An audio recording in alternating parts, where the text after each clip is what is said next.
The Esports World Cup has taken over Paris. Here in the metro station, where everyday lives are continuing, we have the GOATs and the champions lining the walls, exposing to the general public. I just wish I had enough time to look at all of these faces, but unfortunately we cannot, because you can't miss a single moment here in the upcoming MWI. It's already day 4, much more stakes, much more emotions to expect. Now the problem right now is that we're at the semifinals and few teams are going to make it all the way to the very end. Let's go check them out right here, right now at MWI. Let's go!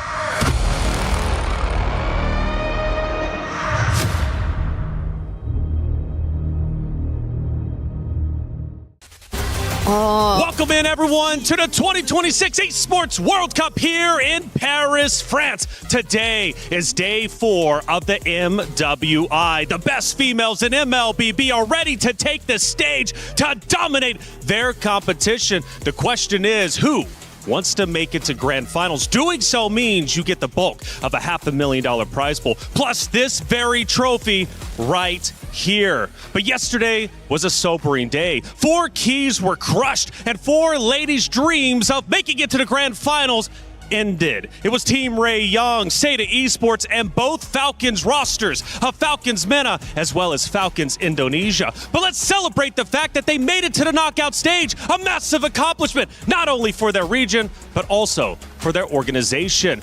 But we have 4 powerhouse teams of NAVI versus Galaxy Phoenix. Who will rise above? And on the opposite end, it's going to be Vitality versus Geltech Cyber Team for who rules the jungle. It's the knockout stage, semifinals. Let's get day 4 of the MWI started.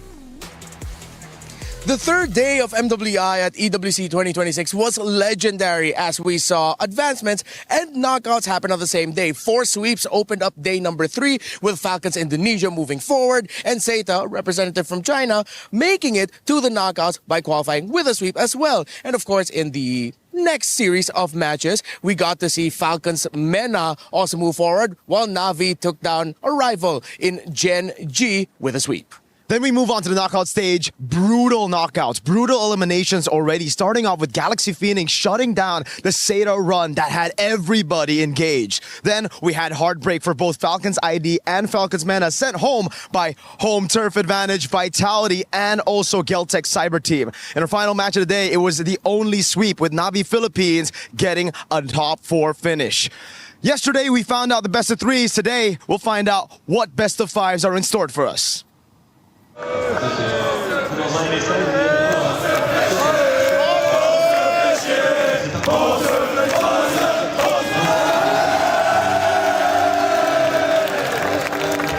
So first I got into esports with Vitality. I started supporting Vitality on Counter-Strike back in 2020. So I get into MWI when Vitality just got their team, especially when EWC has been created. When you see esports, you just need to see it as a normal sport. There is teams, players, organizations that just want one thing, is to win. Dina is already down. Now the blazing duet by Chill! Spatial migration combo. Game 1 already falling into the hands of Vitality. That is what you see, a world-class series being played here. And that's how I got curious about the club, about his values, and I just felt like it was my club. It wasn't even a choice, I just felt like it was my club.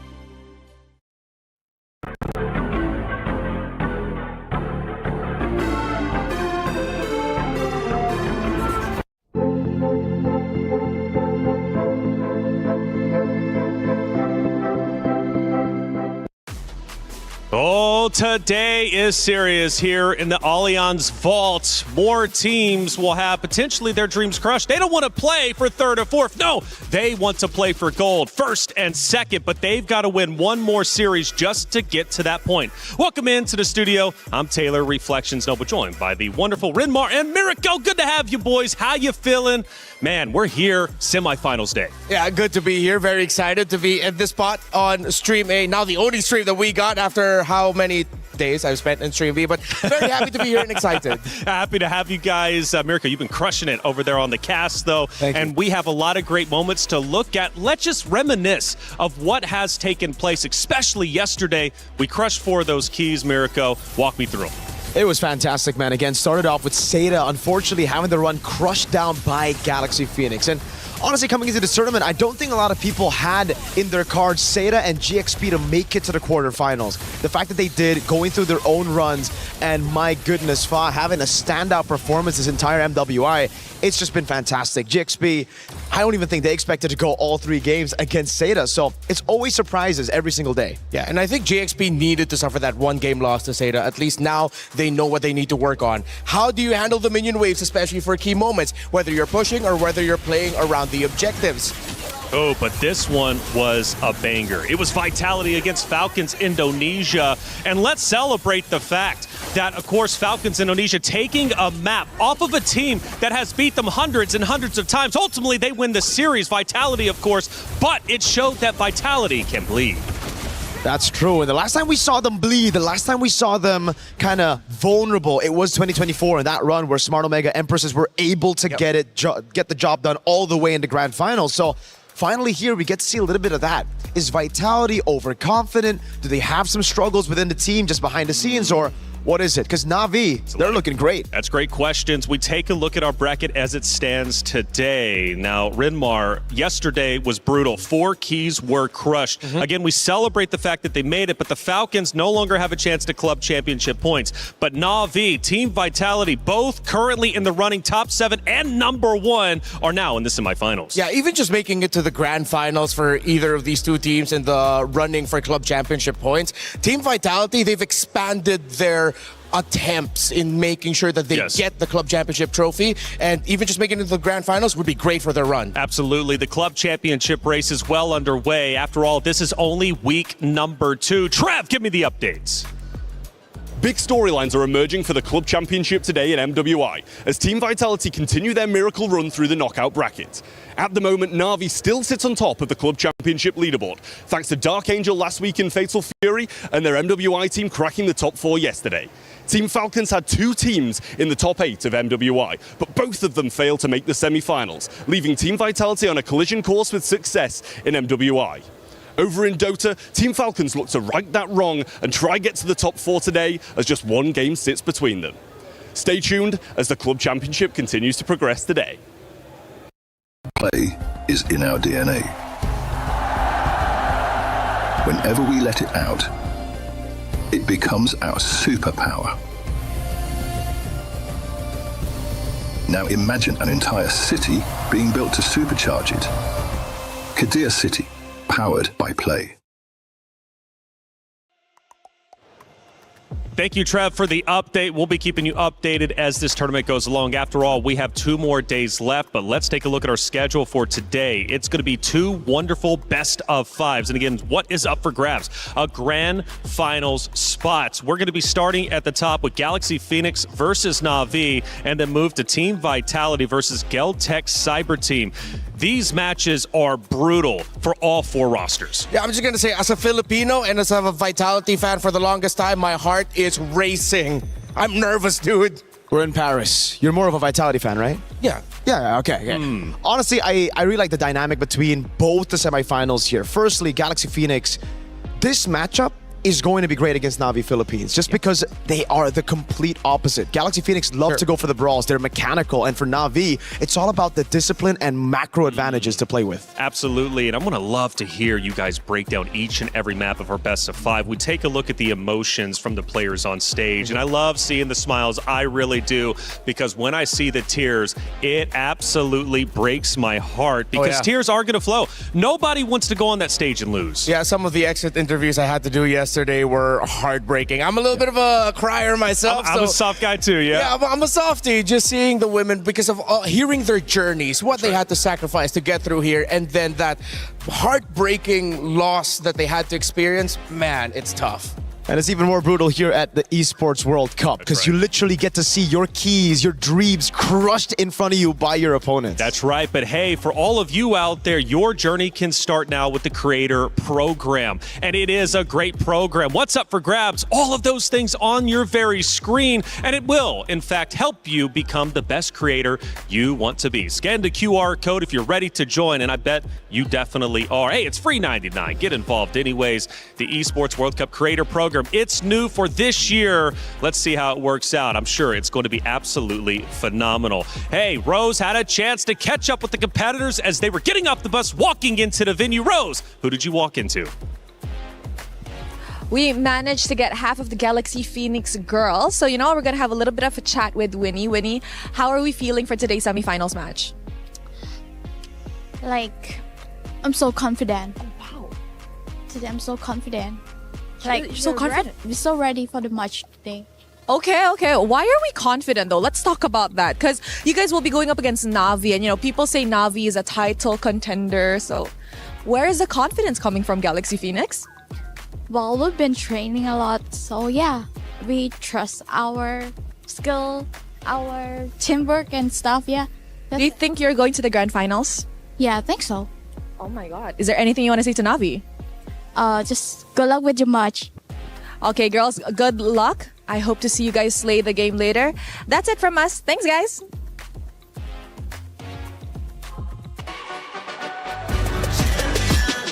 This ain't no regular thing. Came for the ring, you know what I mean. You see my name in the lights. Better get right, I'm champion.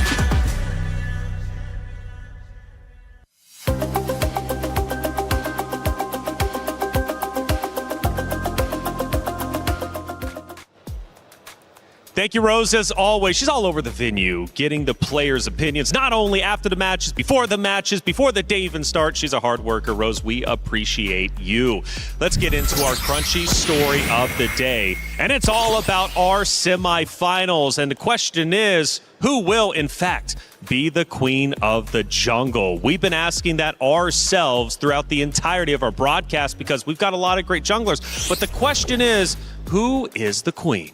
Well, I don't know. Do we look towards the Vitality Queens? Do we look towards, of course, our very own Keishi and Navi as a Filipino? Fa has been fantastic. Kiyue, the Ice Queen. So many great junglers in MWI. And look, this match is all about who is ready to rise above. Only one team can make it to the grand finals. Let's hone in on Navi, who has been phenomenal. Now, Navi comes into this 3/5 of the roster, of course, won way back in the day. They're looking to get back into the championship circle. Have you been impressed with the run so far? I've been impressed. I think I was a bit disappointed at the group stage performances, especially for Navi. Dropping a single game, dropping that series against Galaxy Phoenix. I think left a lot of people, especially the Filipinos, wondering if Navi Philippines are as good as their 2024 counterparts, because obviously there were some roster changes here and there.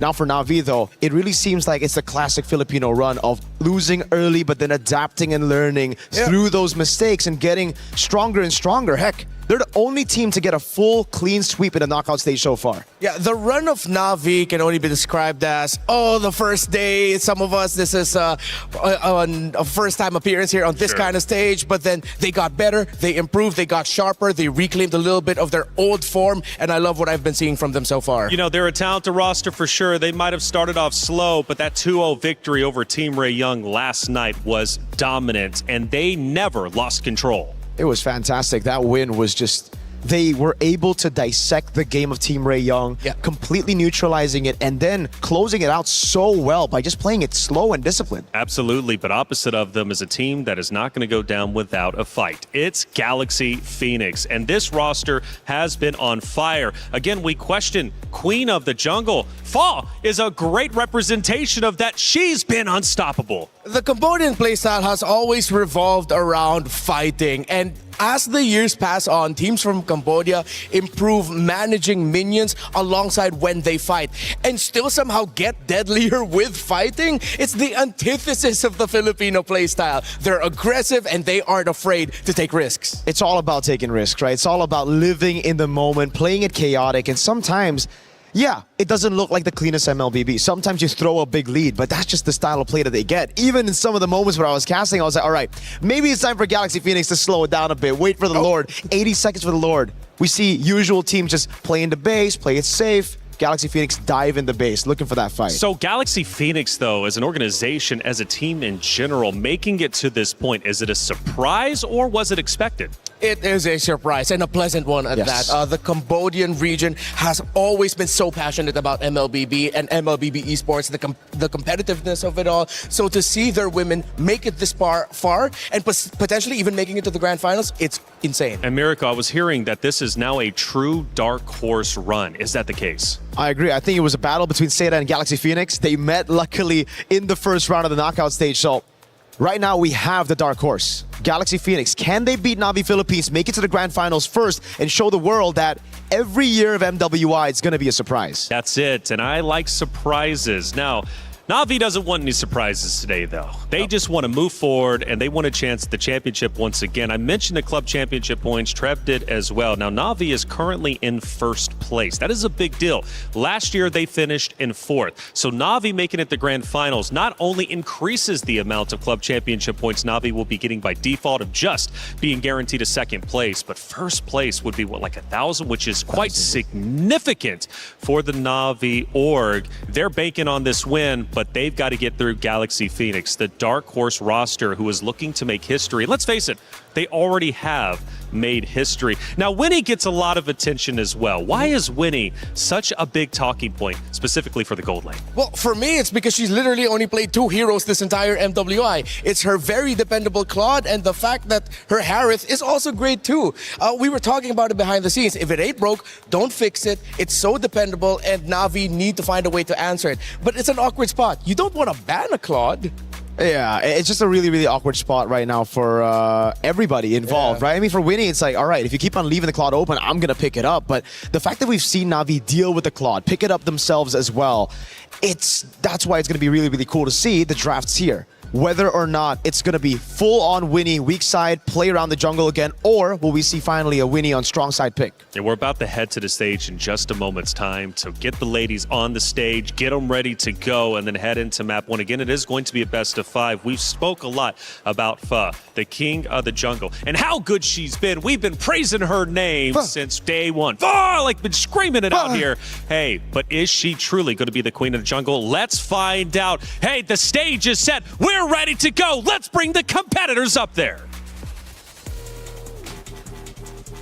Ladies and gentlemen, it is time for day 4 of MWI here at the Esports World Cup. So far, we have seen the highest levels of play, but we are done with all of that 2 out of 3, as moving forward, everything is going to be 3 out of 5 in our 2 semifinals matches. It is about to be a movie. Damascus, what do we have today?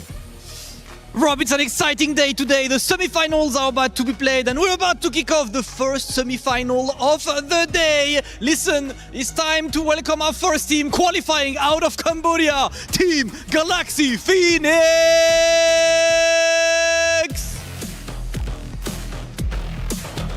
Galaxy Phoenix has proven to be an absolute powerhouse in their first international appearance. Imagine making a splash like this and letting it be known that even going up against the best, they refuse to be shaken. Now we'll see just how far they'll take it. Let's send things over to our interview.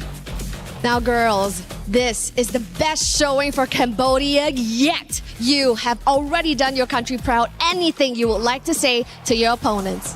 បាទអញ្ចឹងយើងបាននោមមទនភាពដល់សរុបខ្មែរតាមមានអ្វីដែលចង់និយាយទៅកាន់ប្រកួតប្រជែងរបស់យើងគូប្រកួតប្រជែងសម្រាប់គូប្រកួតប្រជែងចង់ប្រាប់ថាថ្ងៃហ្នឹងពួកខ្ញុំសុំទៅ Grand Final មុនទេ I want to say that to our opponent that we're going to make it to the Grand Final today. And we wish you luck. Please head on over to your battle station. Oh man, they try to punch that ticket in the grand finals, ladies and gentlemen. The pressure does not get higher than this, but our next team is accustomed to it. Please welcome to the stage, NAVI! qualified out of the Philippines. They had a strong start and they unfortunately could not get the first win, but they've been through the trenches and got a couple wins. They're the only team going for the clean sweep yesterday over Team Ray Young, led by Not Ayanami, absolutely on fire. The Filipino team comes to the stage looking for a title that has eluded them since 2024. Look at Asmarai in this exact same position yesterday as I interviewed you as a winner. Now, anything you would like to say to your rising stars, the opponents, Galaxy Phoenix? We'll just do our best now and win this game. In this game, you shall. Please take your seats at your battle station. So yes, yesterday, we have seen some really interesting things unfold. Right now, stakes are high and hunger shows. We've opened up the knockout stages, seeing our top seeds with an unblemished run go the full distance. And with a surprise flip in the script, NAVI PH actually took down their opponents to be here today.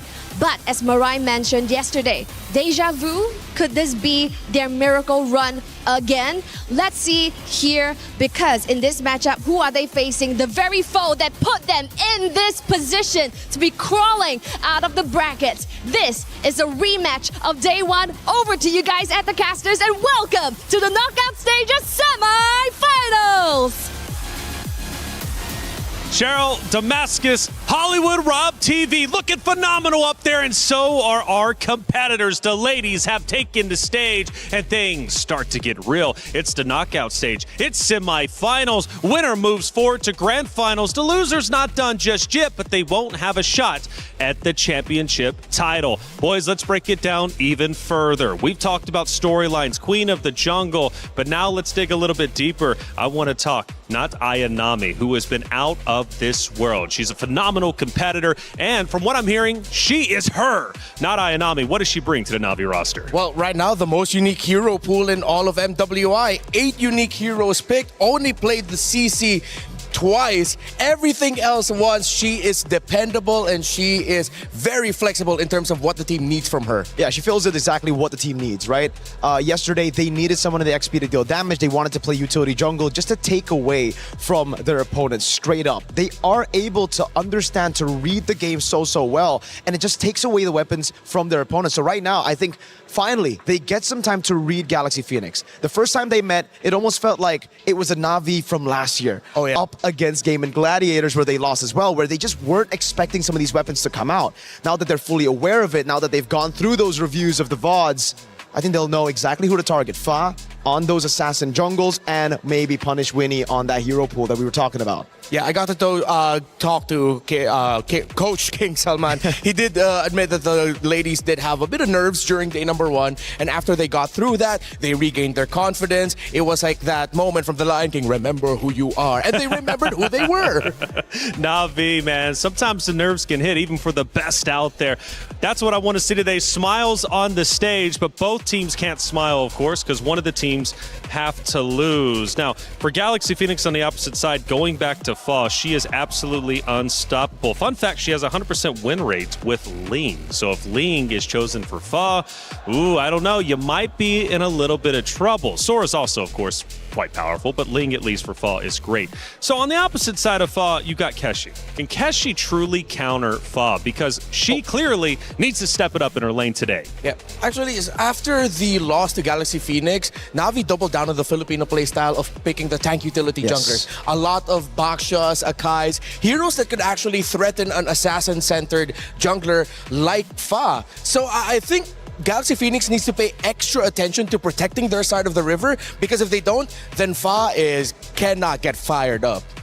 Could be very tough for Fa, but the thing is, when we're talking about Keishi, she's really good on assassins as well, right? So if we're talking, all right, you want to neutralize their game through objectives, you go for those tanks, the utility jungles. But if Navi want to turn it around, just flip the script, they could be the ones to pick up the assassins, go 50-50, especially in a best of 5. Try to read your opponents in, maybe get that morale advantage in game 1, game 2, and then maybe go for the head quick. Clean sweep. They've been the only team to have done that so far in the knockout stage. You know, these teams have history. They've met before. Sometimes Galaxy Phoenix gets the best of Na'Vi, and then the opposite way around. The biggest note, though, for Galaxy Phoenix coming into this is they really have already proven themselves. They've already made history. They were the dark horses coming in, and my goodness, they are making a championship run. They are officially in contender territory. So for Galaxy Phoenix, they haven't had anything to lose from the start of the tournament to now. I say get loose on stage, feel good. You've already made it this far. Maybe you can go a little bit further. Yeah, I think that's why that's the vibe of Galaxy Phoenix. It's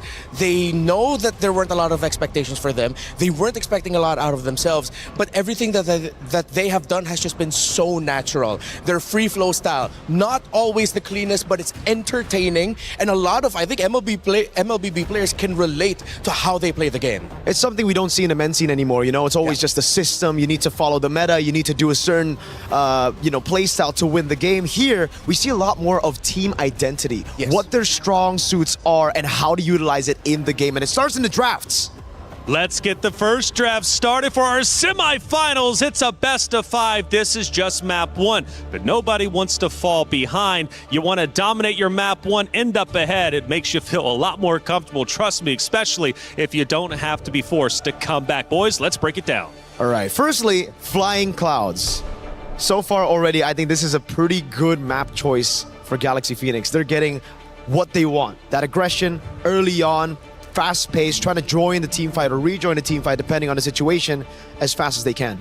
I don't know how to feel about these first 2 bans by Na'Vi because these are the 2 picks that messed them up in their first meeting. For those 2 games, Galaxy Phoenix rushed the Belleric and rushed the Guinevere. Na'Vi had difficulty against it. So instead of trying to see whether or not they're ready to deal with it now, they just said, nope, we want to take it out. So GXP will also take out the Baksha that we mentioned earlier and would take out the Harith, meaning that we might end up seeing a return to just a trade between the Claude, Carry, and Moskov in the gold lane. Yeah, could be the Juicin as well here. Depends on what they want to try to prio, right? The Akai still comes up. When we're talking about Na'Vi Philippines, they've been able to dominate that neutral objective game through picking up the Akai. Great flex pick too. Something that a lot of teams here in the knockout stage have been utilizing. The Paquito will be banned out, despite, I think, the Esmeralda rising in popularity. The Paquito is just too oppressive still. And it's a difficult choice for Na'Vi. You have now that most likely Galaxy Phoenix will be able to get 2 of them on the swing back. So let's just see. What do Na'Vi prioritize here? I don't want to see a juice in priority. There they go for the Marcel. I think that's like the most stable out of the 2 because at least now there's a little bit more choices for Galaxy Phoenix that I think on the swing back, Na'Vi will have some open picks for them that are power meta picks. And what's different though is not Ainami, I believe, usually runs a Boxia, or at least she has, and she's found high success with that. How do you think she's going to do with the Marcel? What's the difference in a Marcel and the Boxia pick? I mean, well, for Mirai on the roam for the Marcel, I think that allows Mirai to get into the river and keep getting tabs onto where Galaxy Phoenix is. Because we've talked about it. If you want to read Galaxy Phoenix, you need to know where the jungle is. If you are letting Fa get to where she wants to go without any information, it's not a good time for you. Not at all. Claude, though, gets picked up, Winnie. Again, only he's played 2 heroes, and we'll stick to it. With the Harith banned out, there's only 1 hero in her pool. The Atlas comes around as well. Great choice, but to answer that question as well, I think it's also partly the speed, the tempo difference. Whenever Na'Vi go for the Baksha, they want it fast, they want it quick, they want to get those invades early to control the neutral objectives, get those early ganks. But on the Marcel, it'll be a delayed approach. They'll try to bait those resources out from Galaxy Phoenix first. Actually, this was a tough choice for Na'Vi. With the Atlas on the other side, with the Marcel on your side, you have to think about whether or not you want to pick up a Valentina for you, just so you can get that utility, and you don't get the chance to give the golden hour to Galaxy Phoenix if they want to pick the Valentina. So they said, you know what, let's see if we can give it difficulty at the center of the map. We'll pick up the Lilia instead, and they get the power pick in the Esmeralda. And I understand it, you know, on the Valentina, you deny it away from Galaxy Phoenix, you don't give the golden hour away, you get a Fatal Links to play with as well if you pick up the Valentina. But I think right now it's all about survivability. That's why they build on the Marcel. They're doubling down on sustain, on delaying fights, and playing the long game, just because they know the Galaxy Phoenix tendencies, assassins. Yes. They want to go on assassins. They want to get in, get out real quick. If Na'Vi can lock them down in the team fight for a long period of time, this looks like the comp to do it with. Oh, no junglers yet for either side. Let's see if Galaxy Phoenix will pick it here. And yeah, they do. They'll pick up the Akai. And might not be the best pick right now. I feel like the Valentina would have been much better. Even though the difficulty would provided the roam mid. I like the idea that they have the golden hour with them. That guy could have been something else, but let's see. So going so far from what I'm understanding, the side of Galaxy Phoenix, they want a quick game. They want to finish this strong and fast. Now for Navi though, they're okay with postponing the game, keeping it long. They want to play the slow game to counter the aggression of Galaxy Phoenix. Now for the last two heroes to be picked though, could that change up? It could. It really comes down to picking up the CC in the XP, but the thing is, Navi were the first ones to do it, right? We see the Barats getting banned out as well, just taking it away from Keishi.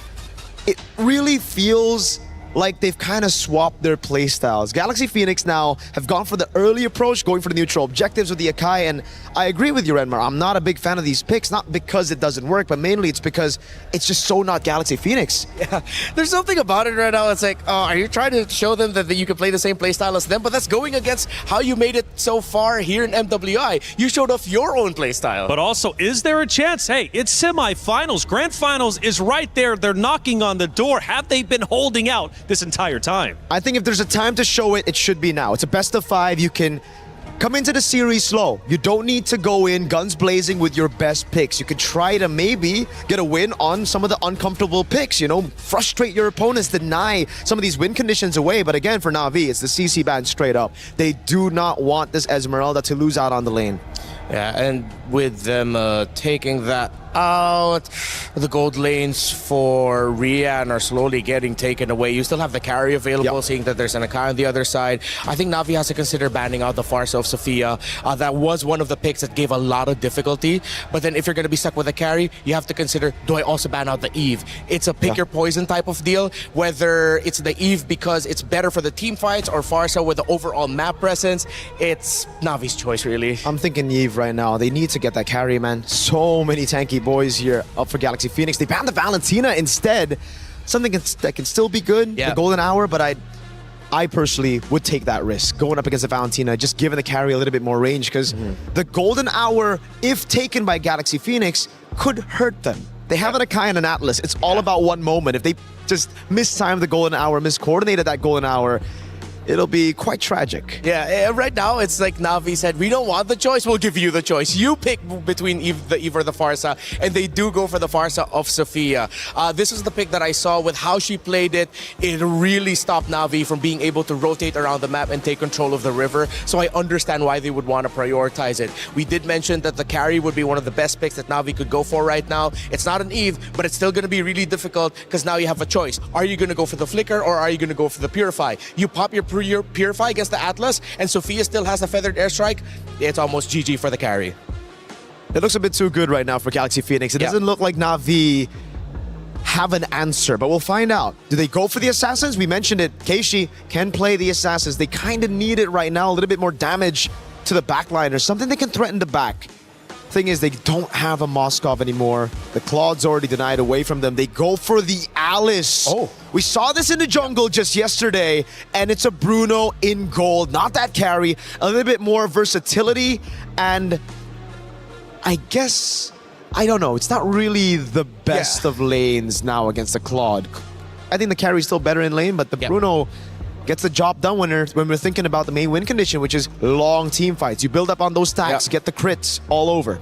This is going to be a really demanding game for the Bruno. We talked about the carry and the difficulties it would have against those picks. Bruno or so. Yeah. So, Riyad, now is your shot to show off that you have gotten so much better since MWI 2024. You've improved over the years. GXP on the swing back, they have an EXP, I think. Oh, with the Alice.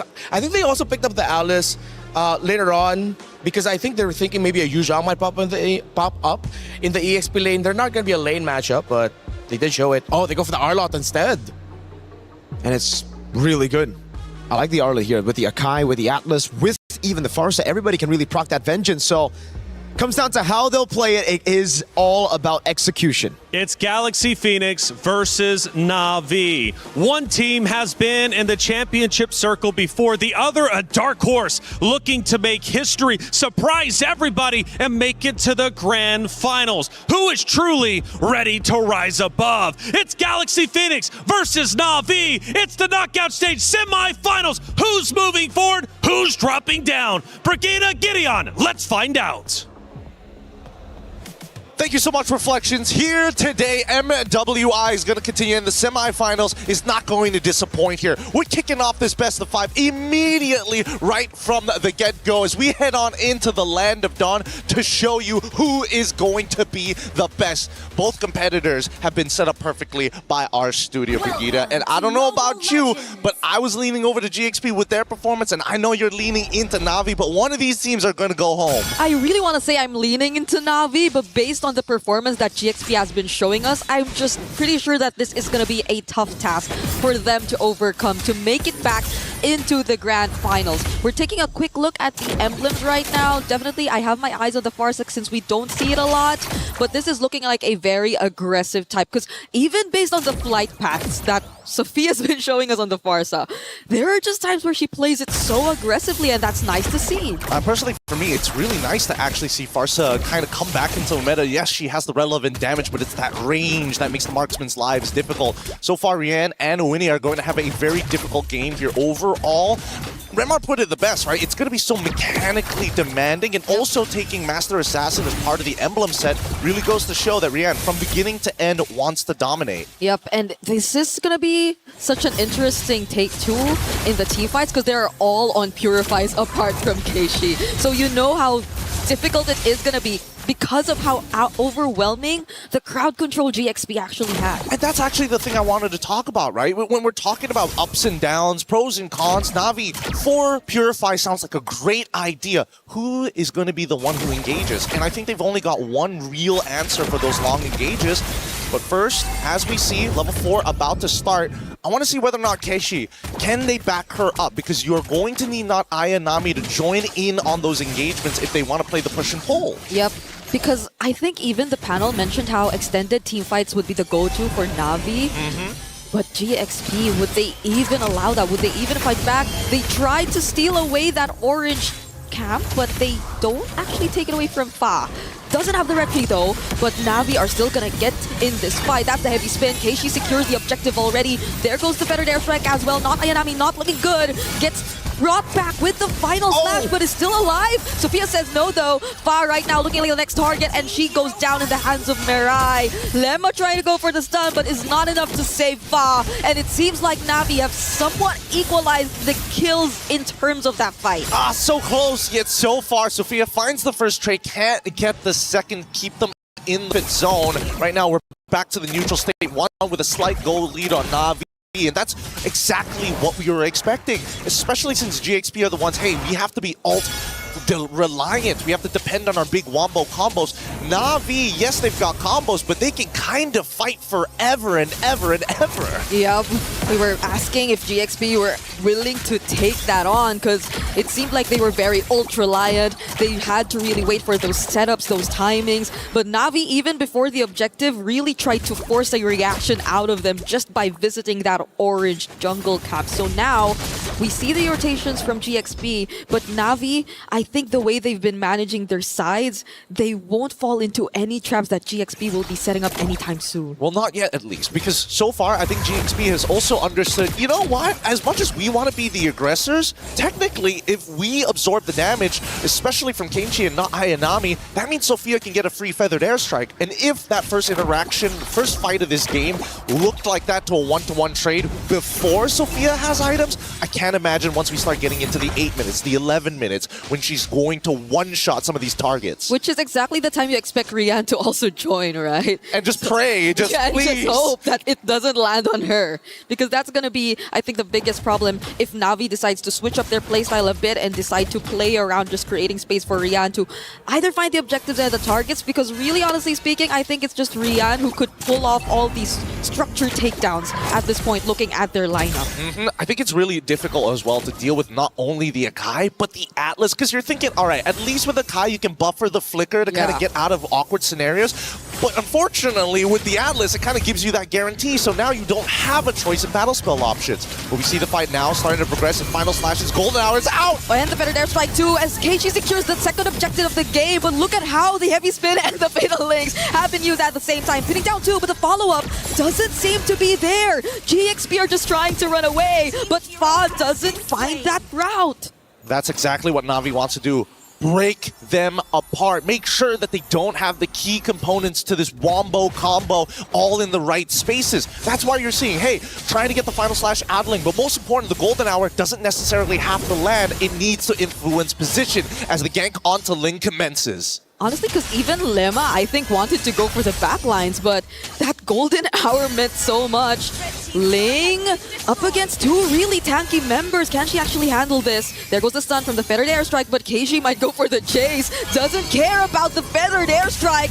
Fortunately, dodges the Throne of Ruin. Yeah, really unfortunate there, but hey, you know, Alice without that flicker can't make those big plays just yet, but here comes the re-engagement from Ayanami's side. So far, Sophia has been doing some phenomenal damage in the earlier stages of the game, but look at the mid. She's been stuck up here for a while. Somebody needs to cover that. And Lemma has been struggling so far to just actually get those targets or even just be a bully overall as the Atlas, because Mirai has been phenomenal as well. I think this is what you expect when the Marcel is open, which makes it really annoying at this point, and surprising to see.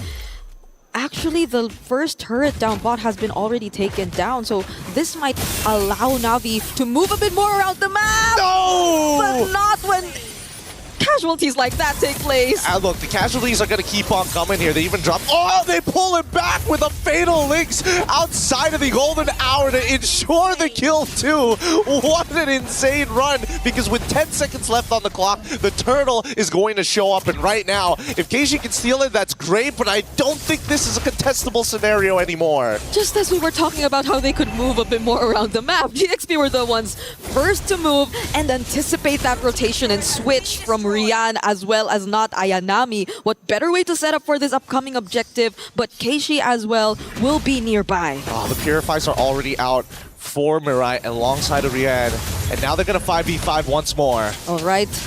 Not Ayanami trying to zone. We don't see the setup come in from GXP just yet.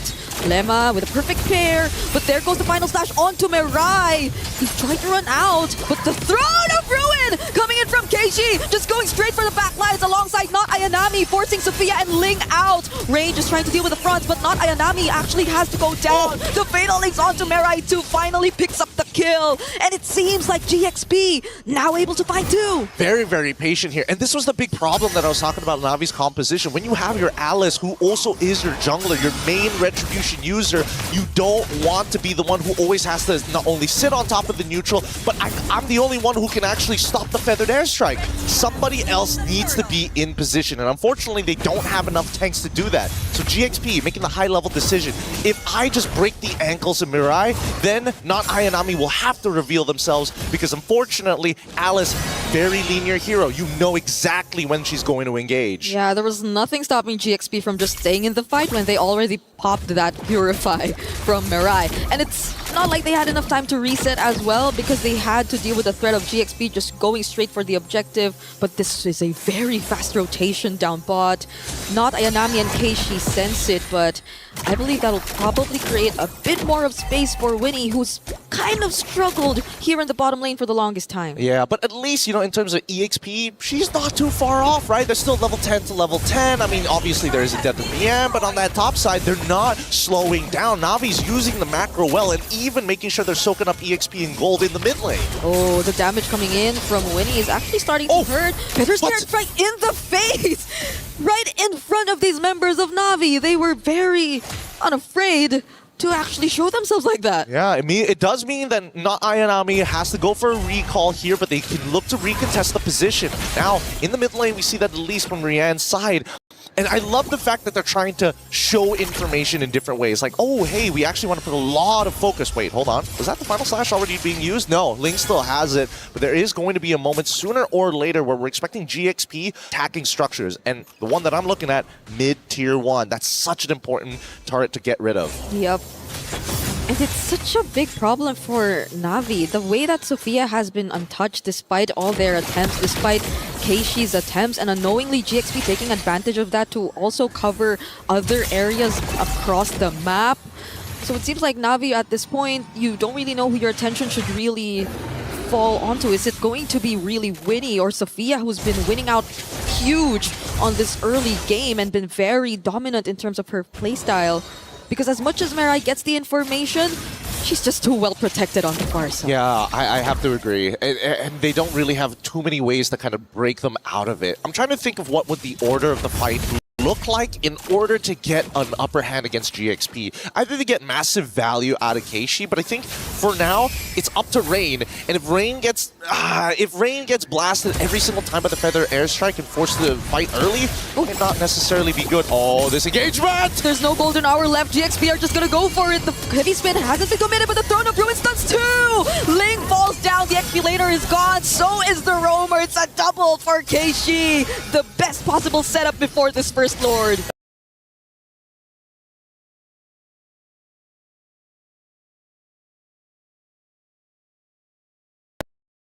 His front line, and that's what we want to see here. Both Navi and GXP now finding solutions to the problem, but with Lord spawning in Navi's favor, this 2.2k lead is only going to extend further as Mirai, unfortunately here, has to back away. But Winnie, can they catch her? I don't think they have enough damage to intercept her midway. Yeah. She will get back safely. They have to deal with the Lord marching up top too, but as you mentioned, GXP, they're just really holding on to this mid turret. That's so much map control that Navi could actually take for themselves if ever they let that go.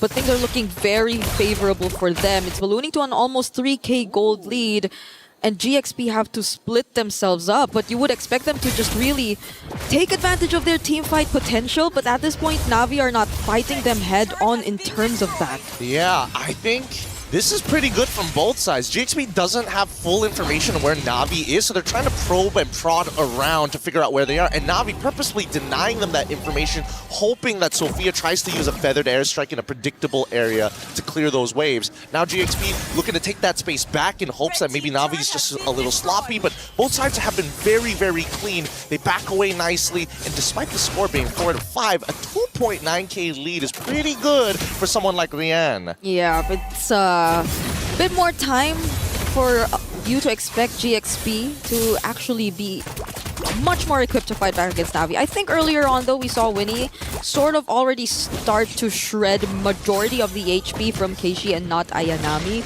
But the thing is, they don't really have enough time over to Winnie to just deal with these targets one by one. If she ever does go in with a blazing duet, she has to be sure that it's perfect. But Navi are the first ones to go in. The heavy spin catches Mirai though. There goes a vengeance coming in from Ling. They try to take them out one by one, but Keishi, does she go in with a response? Another final slash coming in. They drag Keishi back under the turret, but it's actually Mirai who finds, or who is the target. Yep, and this costed them a lot of battle spells. This isn't over just yet because Fa's going to be the next one to fall down here with not much of an issue overall. This was how many flickers? 3 flickers. The Fatal Links comes in. Final Slash is going to pull him under. I don't think they're going to... Wait, hold on. The Feathered Airstrike might be good for something as they walk out even with a Wishing Lantern. It ain't enough. The damage from Sophia can be felt, but the abilities, the escape tools from Navi are also just a bit too much to deal with. Sophia just using the wings by wings to move around. Ling trying to go for a re-engage, but that's going to be Keishi immediately making her way out. All right, so the mid lanes are actually playing a significantly huge role in this game. Rain making sure those front lines wanting to do the exact same thing Sophia does without having that same backline threat. They're attacking Lima, they're attacking Fa. If Ling walks up too far, then you know they're trying to go for a full-on counter engage. But let's look at the items because again, Ling playing with the War Axe of all things, trying to make sure that she's more of a bruiser in these fights rather than a dedicated tank. But on the opposite end, the infinite scaling of Mirai here. Man, that Thunderbelt is going to stack up fast. The Rose Gold Meteor even for Ling. Like the way she's just probably after those setups and being one of those members to dive in and be in their face, but Navi are trying to already poke down this Lord. The waves up top too have to be dealt with. Oh, but Fa actually finds one! It's gonna be Keishi, the best possible target. Golden R used just to stop them momentarily, but Winnie has her eyes set on this target. Blazing to it already committed, and they find the jungler for Navi. She also finds Mirai. It's only 3 members left, but the BMI brings her back.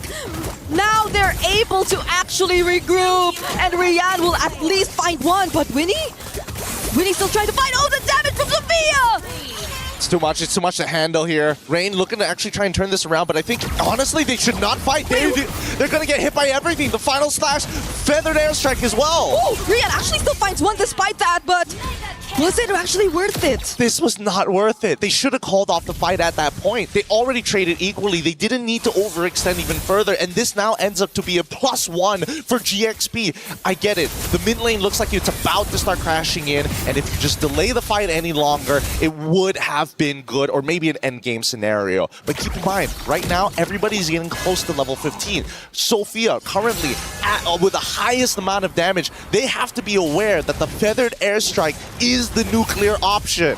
Honestly, even her first 2 skills already deal massive amounts of damage, even towards the tankiest members of Navi.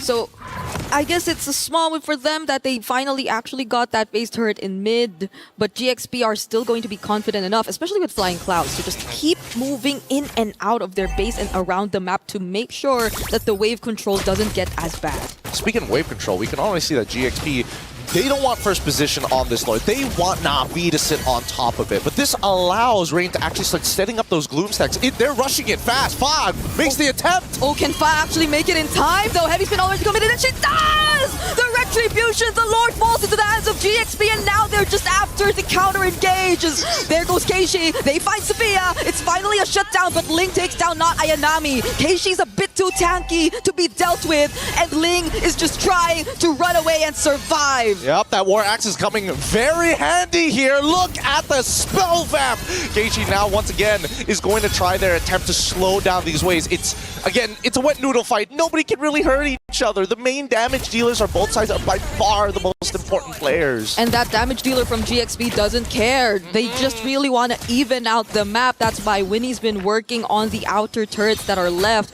Keishi, well, we did expect her to make it out of that. Walks back to the turret, but they still have a Lord to deal with, and possibly GXP could really even out the map control at this point. Yeah, I'm pretty interested to see the items in just a little bit here, but for now, GXP just maintaining control. Full item build here, and even boots being sold by Winnie. Wants to get the extra little bit of power with the Wind Talker. Same can be said for a lot of people, but interestingly enough, we're seeing that Sophia actually opting to go for a Wishing Lantern here on top of everything else. I would have imagined that the Lightning Truncheon would have been the go-to, noticing that I don't see any Athena Shield, just Radiant Armors maximum or Oracles for the side of Navi. All right, they still have waves coming in mid.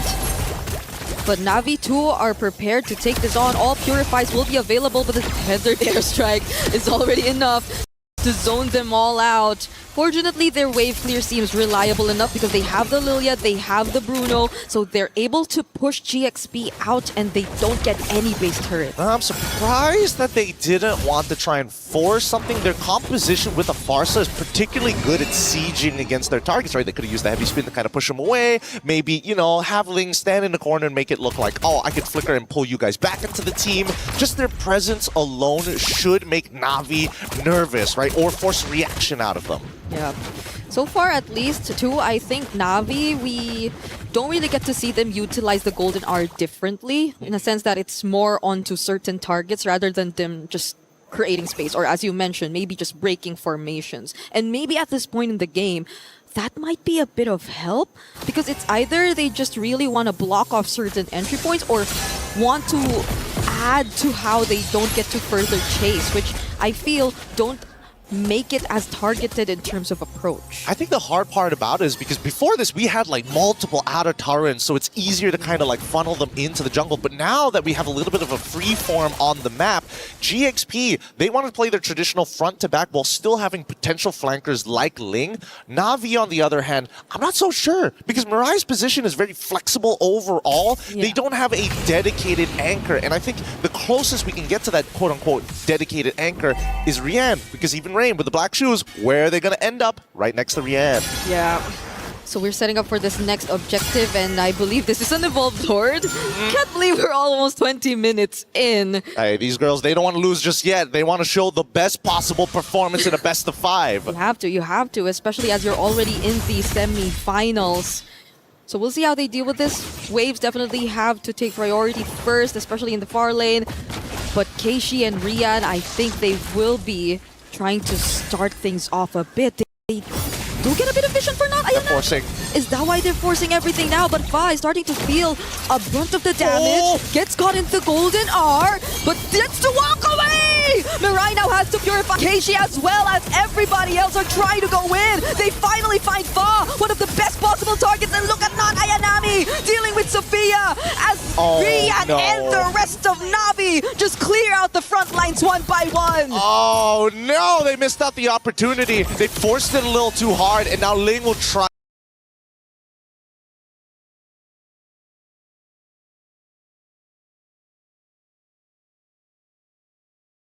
Spot, and he has no choice but to walk.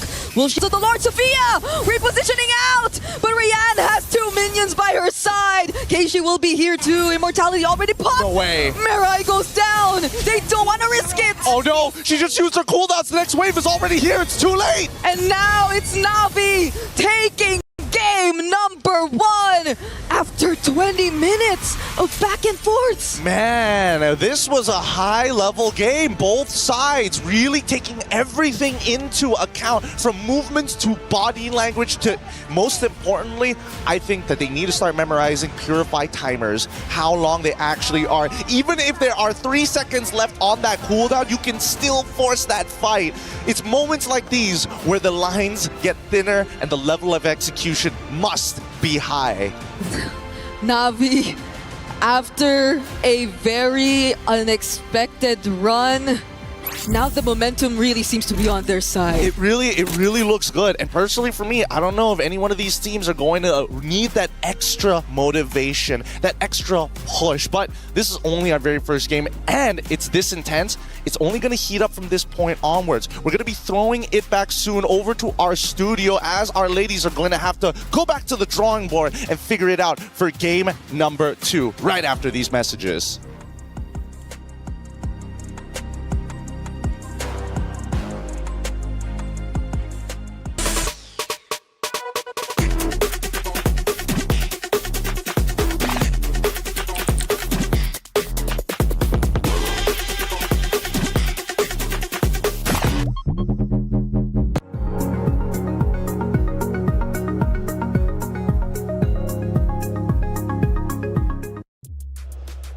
Welcome back in. Game number 1 for this great series has concluded. It's Navi getting a big win. They now lead 1-0 in this best of 5 series. Welcome back into the studio. I'm Taylor Reflections Noble, Mirko Rinmar. Let's break it down, boys.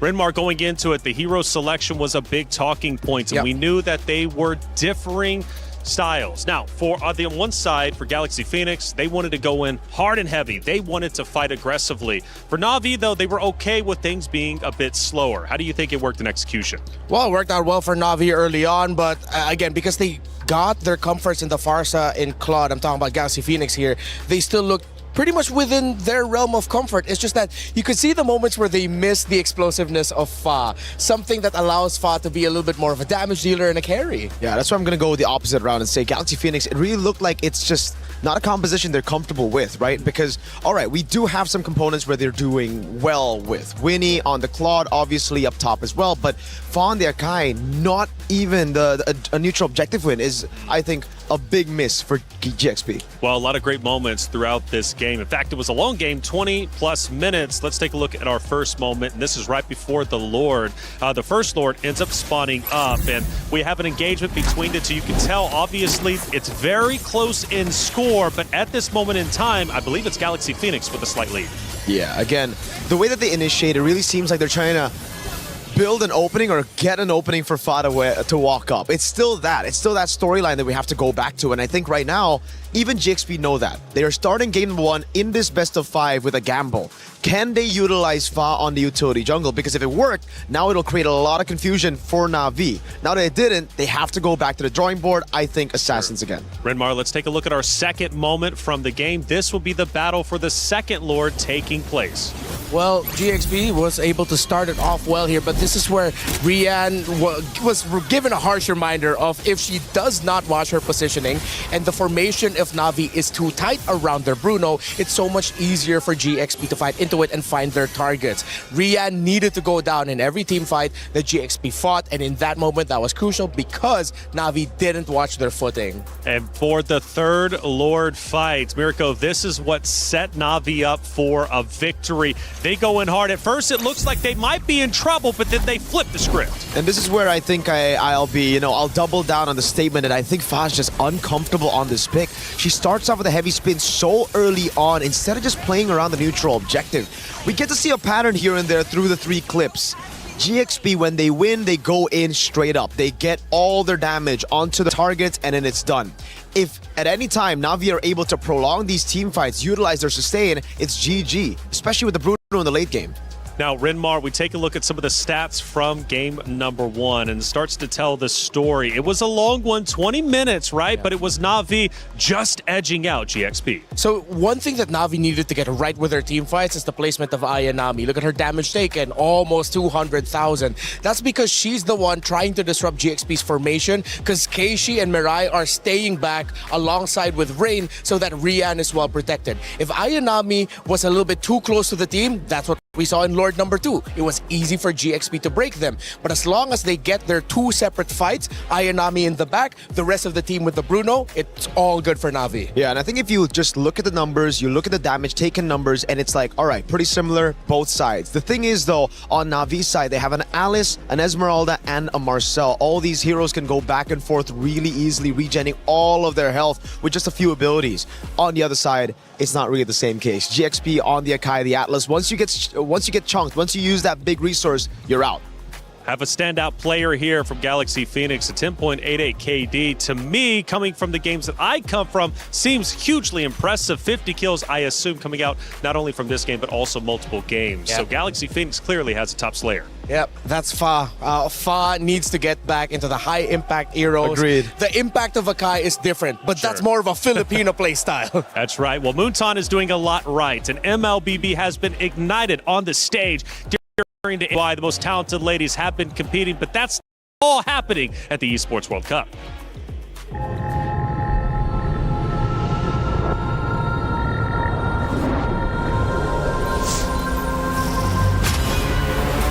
In the past, we were always in Asia. This year, we came to Paris. What stories are still left untold? Kami sudah membuktikannya, tapi ini baru permulaan. Tiada siapa akan ingat siapa. We need the win. Bukan sekadar keinginan, tapi tekad. Hindi ang pag-abot sa tuktok ang pinakamahirap. Ang corona ang mahirap ipagtanggol. What happened last year became fuel for us this year. This time, bring us to Paris and finish it. A new lineup, new chemistry, new fire. Once champions, not settling for podium finishes. World champions. MSC champions. As the final of MLBB, can anyone stop them? Names have been made, stars have risen, but now they need to show the world what it takes to rise above. This time, the world is bigger than ever. Like every year, new challengers step on to the world stage. Some carry the ambitions of 2 continents. Some fight for the pride of home turf. Some have never stopped chasing the throne. So who will finally rise to clinch the title? This is where unresolved stories find their ending. A new shot at glory. One more chance at redemption. We are back. Kali ini, sekali like, bulan atau tidak, Pareho lang ang chance namin. No one is untouchable. Let's fight. Try and Bukan ako kalau bisa. Two champions, one game. Paris breaks through limitless possibilities.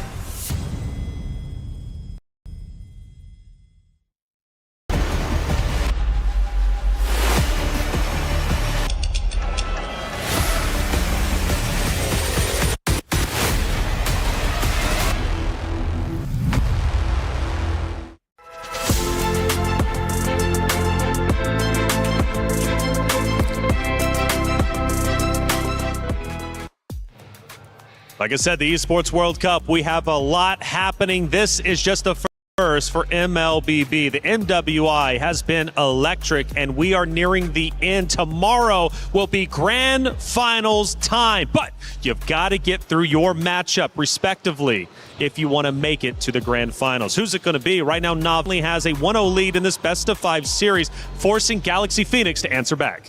Yep. And the answer has to be simple. Just remember, again, similar to what Navi experienced throughout MWI leading to this point. Remember who you are. I don't mind if a team tries to get out of their comfort and tries to do something different, because you need to show that flexibility, especially at this point. But it felt a little bit too far from what they're used to. But Miracle, honestly, even though their hero selection was too far from what they're used to, speaking in regards to Galaxy Phoenix, I felt that game 20 minutes long. It went a bit back and forth. I still felt they did incredibly well. So if they go back to their bread and butter, I think this matchup could be very difficult for Navi. I think so too, you know, because the way they did it, the way they flexed that hero pool of theirs, they also a way where it denied a lot of the big picks, like the Akai away from Navi, who again have been thriving around these Akai picks, these high tempo early game compositions. Thing is though, Navi know how to adapt even with the Assassins. I think they're coming into this tournament thinking about the Assassins already. So if we can see them go and improv their way into a game 1 victory, having their picks denied, I think they'll do pretty well here, even if GXP get on those Assassins. We go from flying cloud now to dangerous grass. And it is going to get more dangerous if ever Galaxy Phoenix does decide to go back to Assassins, and if they tweak their drafting priorities a little bit. That Atlas and Akai pick, I love it, but it felt like they were just trying to block off Navi from being able to get something that they want instead of playing around what they want themselves. Again, it's not the worst composition in the world. At the end of the day, they still got their comforts in the Farsa and Claude, out Ling and the EXP Arlot to do what she does best, but that little missing sauce actually ruined the dish. Exactly. It's not that it's a bad composition, it's just not GXP, especially now in MWI where we've been talking about how each team have their own identities. I think we need to stick a bit more to that, especially now that they're behind in the series. Navi, comfortable, banning out the Marcel, knows it's a crazy pick to let go. GXP, they take away the Phobias and the Baksha, so it's more on the same kind of page. They still want to take away these early game dominant heroes from neutral objectives away from Navi. Seems like we're going to be getting a potential rush for either a Paquito if the Esmeralda's gone, or a Freya for GXP, which would be a little bit more towards the GXP playstyle for Ling, although no Freya game just yet for her, but if I'm not mistaken, it does constantly get banned out by their opponents. So the Guinevere gets banned out again, Navi. Wouldn't be too surprised if they even ban out the Belleric together with the Guinevere, but I think at this point it's okay. You can let one through. You've already banned one of the other main comps. The Harith gets banned out, and honestly, this might be a GXP first pick Claude, knowing that usually when they do this, they need the Claude to be picked up. If they don't go for the Claude, I think Navi are going to be very happy taking that away from Winnie, who's only played Claude and Harith. The Belleric still gets banned out by Navi. They just don't like Lemma on these kind of roams. It's a great playstyle for GXP as a whole once they get that Belleric. They're knowing that the fighting them gives them more damage. So rush right away. This is a bit of a throwback and a little too far back. Yeah. The Sora first pick, it's been good so far. in this tournament. Yes, it has been. And at one point, it had a 100% win rate yesterday until Vitality shut that down. But Ling on Sora could be pretty deadly. Could be, but I think Navi, they can have, plenty of answers to the Sora.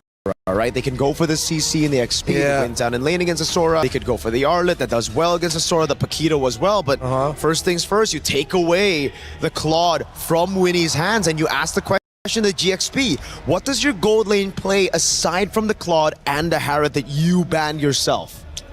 Oh, we're going to be seeing something really different here from GXP unless they're thinking of going double fighter sides. And again for Navi, it's back to the same, Renmar. It's all about picking these gold laners, picking these damage dealers that are safe to the assassins that they're expecting from GXP. Go ahead, pick up a Ling. Go ahead, pick up a Haya, a Hirara even. Claude, Lilia, we've got survivability for days, and it almost just seems like Navi are saying, you pick that up, we're going to go for the Atakai. We're going to go for these big stoppers. Yeah, it looks like we're going to get an entire series where Rian's just, excuse me, not Rian, but Rain, very similar names, are going to be, she's going to be playing Lilia all throughout. It's just a perfect stopper for what GXP wants to do. Are they going to go double fighters and then just go for something like a YSS? Or nope, they're going to get that Ling, and they will get the Hilda, Dangerous Grass after all. And this is going to have a really good look for the early to mid. Honestly, when you have a Sora and the XP and then a Hilda in a roam, there's a good chance you'll be able to help your Ling farm comfortably. It's just that how will it look like once it gets to the fights? GXP, they can get the farm, but if the Ling is uncomfortable during the team fights, okay, it's not just going to be uncomfortable in team fights, it could be also uncomfortable just trying to roam around the map with the chip, which Navi finally got to make work yesterday. Oh god, so they take the Claude and the Lilia, they want to have these vulnerable backliners, the vulnerable backliners that can actually escape. Yeah. But then you add a chip into it, so you already deal with the kill threat. Now you deal with that macro control that you have with the Ling, with the chip. There's no way for Fa to just rotate around and get those leads the way she's able to all this time in MWI. She has to play it safe, and more importantly, she has to snowball from the get-go. Yeah, directly and indirectly answering the Ling, whether it's through the individual 1v1s if you look at the hero pieces or the overall composition as a whole. Now, with that safe, this gives a lot of room for flexibility for Navi in terms of what kind of heroes they want in the EXP and jungle, depending on what you see for the last two picks. I think for Navi, they'd want to maybe consider picking up their EXP first and then just adjust your jungle pick for last so you get the best one possible. And I'm thinking of those picks in the jungle. What's still up for Navi? I mean, there's plenty up. I'm thinking of the Akai instantly. That's why I thought the Akai would be red 3. Flex it, roam jungle. The chip hasn't really seen too much screen time here at MWI, but they certainly have a plan. Usually when you go for this kind of composition, it's like a Masha in XP. Yeah. With a Fredrin in jungle. Now the Fredrin has lost a lot of prio after the nerfs onto him, but I wouldn't actually count it out just yet. Yeah, but I think the clear sign is there. If they ban out the carry, then they're most likely setting up for the Fredrin and the potential Masha pick, which Ayanami has already shown. So that route is open. Let's see if Galaxy Phoenix senses it and take out the Fredrin, meaning that the pool gets even smaller here for Navi in the jungle. It could also be Barats. Oh, right. Yeah, Barats is still here. Yeah. There's no more option of you potentially going up against something like an X-Borg jungle. You already see the Ling. Yeah, I think Barats would be perfect here, honestly, for Navi. And with Galaxy Phoenix already showing their cards at the jungle, then there's not going to be a lot of counters left for it unless you pick up, like, what, a Lunox in the mid? But then you're up against a Lilia. That's why it really just seems like Navi have it all covered. The Fredrin gets banned out again. I think Navi shouldn't be in any rush to pick up the Barats, but they shouldn't be in any rush to pick up a crazy pick for not Ayanami and XP as well. So just comes down to what they want to reveal first. Do they want to reveal the Barats or the Masha first? Yeah, it's preference at this point. Because of the wide pool of not Ayanami, they have so much options to go for. And I think that's the main discussion right now for the team. I forgot. Yeah, Freya is still open. That's why we thought earlier Freya would be picked up in the very first pick for Galaxy Phoenix. Well, okay then. Yeah. I wouldn't even be too surprised if they just go and pull a crazy Leomord Freya. It's been a while since we've seen Leomord, but, you know, those nerfs has hit him. But with this kind of composition, it fits. Yeah. Just go all in. Leo Freya, then you add the chip there. I think if you want macro, would I be too mad at the low Yi pick right now for GXP? Team fighting wise could make it difficult once they get out of the chip portal, plus the Freya's there for the constant pulls. Oh, they go for Sophia on the Selena. They ran for comfort instead.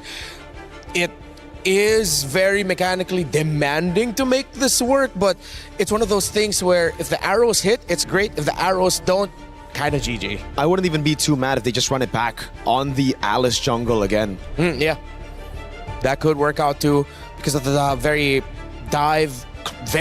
close to mid-range nature of the composition of Galaxy Phoenix for team fighting. Alice, the Throne of Ruin, is going to stop the tempo of the team fights. That could give a little bit more space for their Claude and their Lilia. Yeah, just lock them down for the AoE damage to come through. And it's the Bauman. Oh, physical shred, physical defense shred with and a Claude.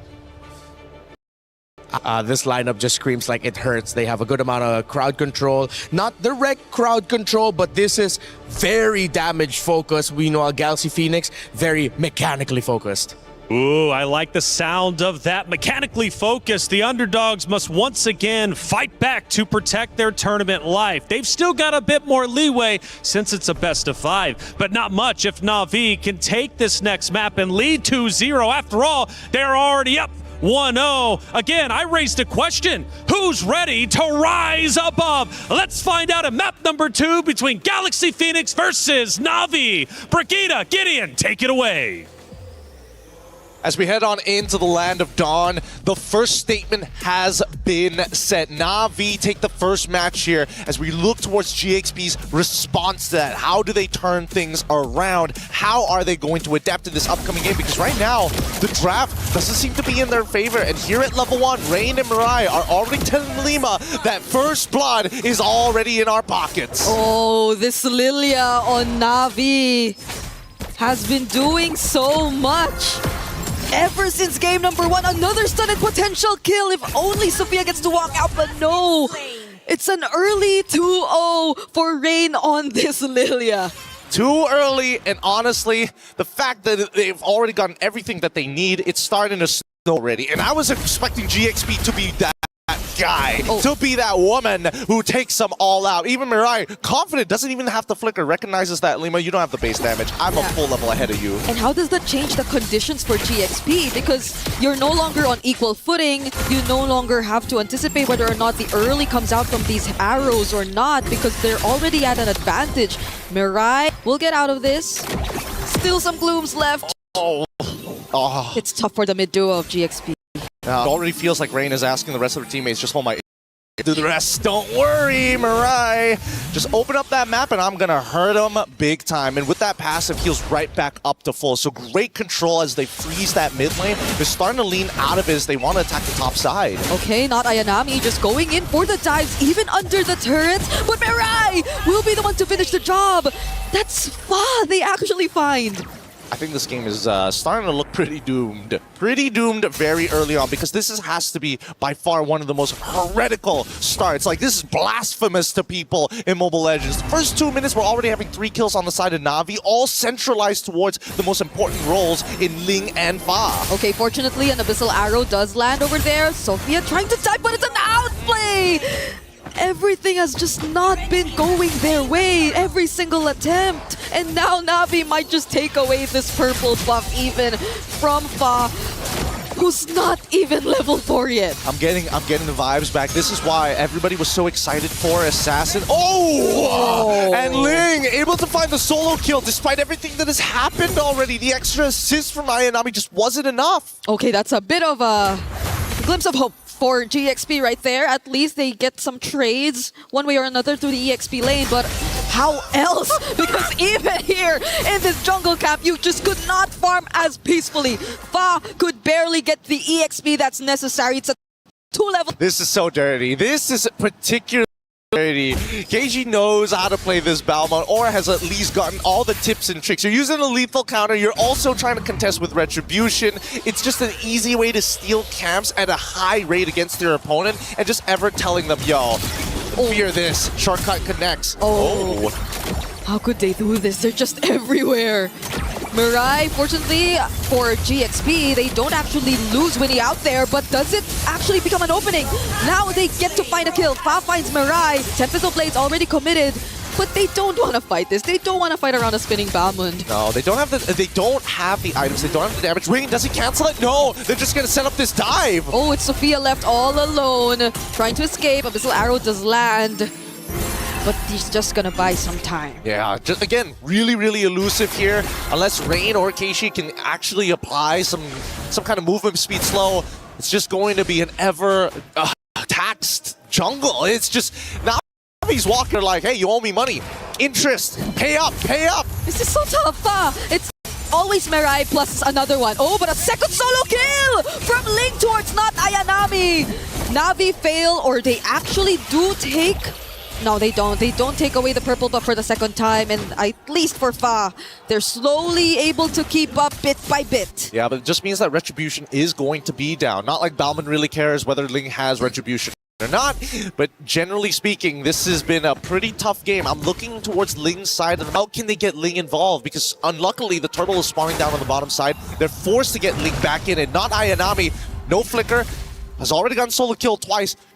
Wants to shove that top side, and Navi understand this. Let's slow it down. Okay. Wait for the shortcut. Understandably so. You see Ling here, but Mirai has an idea as well. Oh.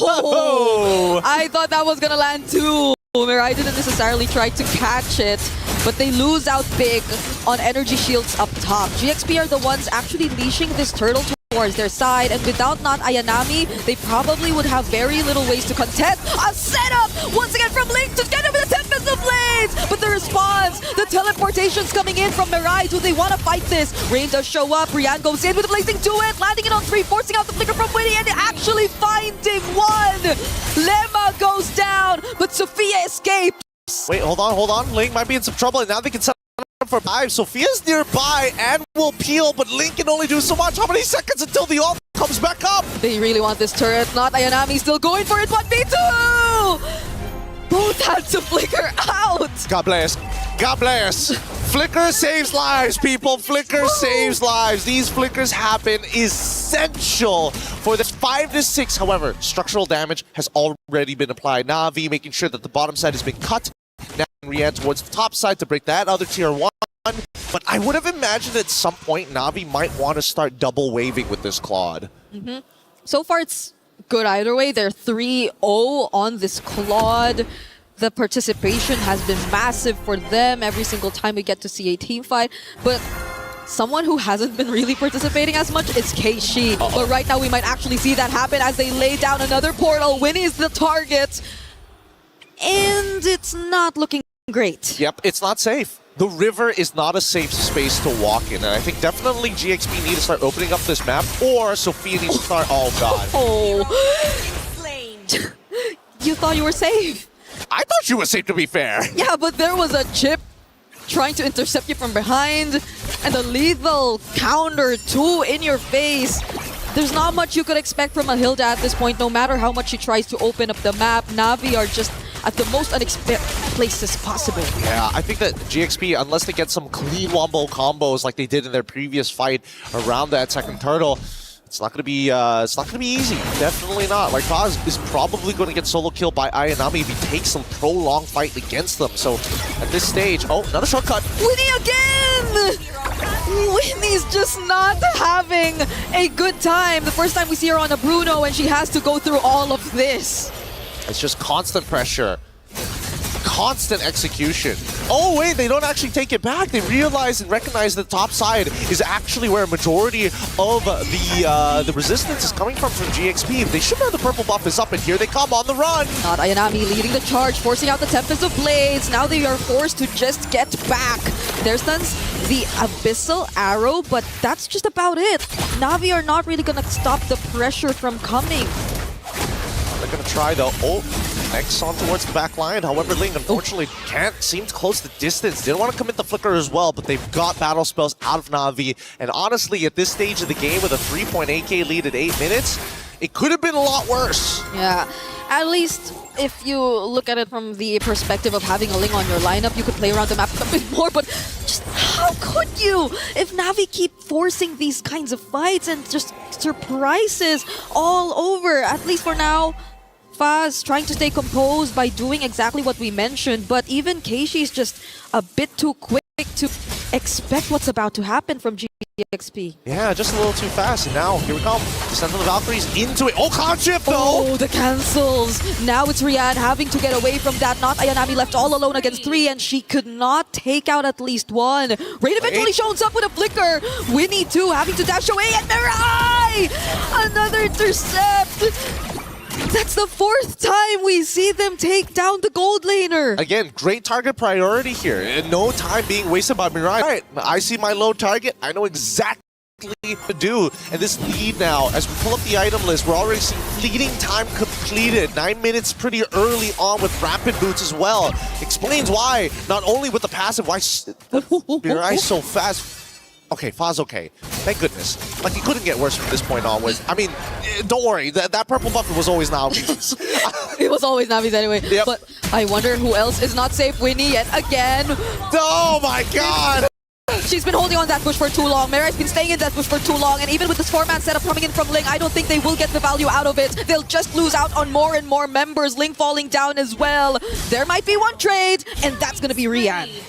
They can't scale at this point. They can't scale. They don't have enough EXP to stay above them. Even Mirai full level ahead of Lima. The early game is completely gone, and technically this is where we're expecting Fa to start really picking up the slack for the rest of the team. However, with such a big lack of goal and an interception from Mirai, what are you supposed to do?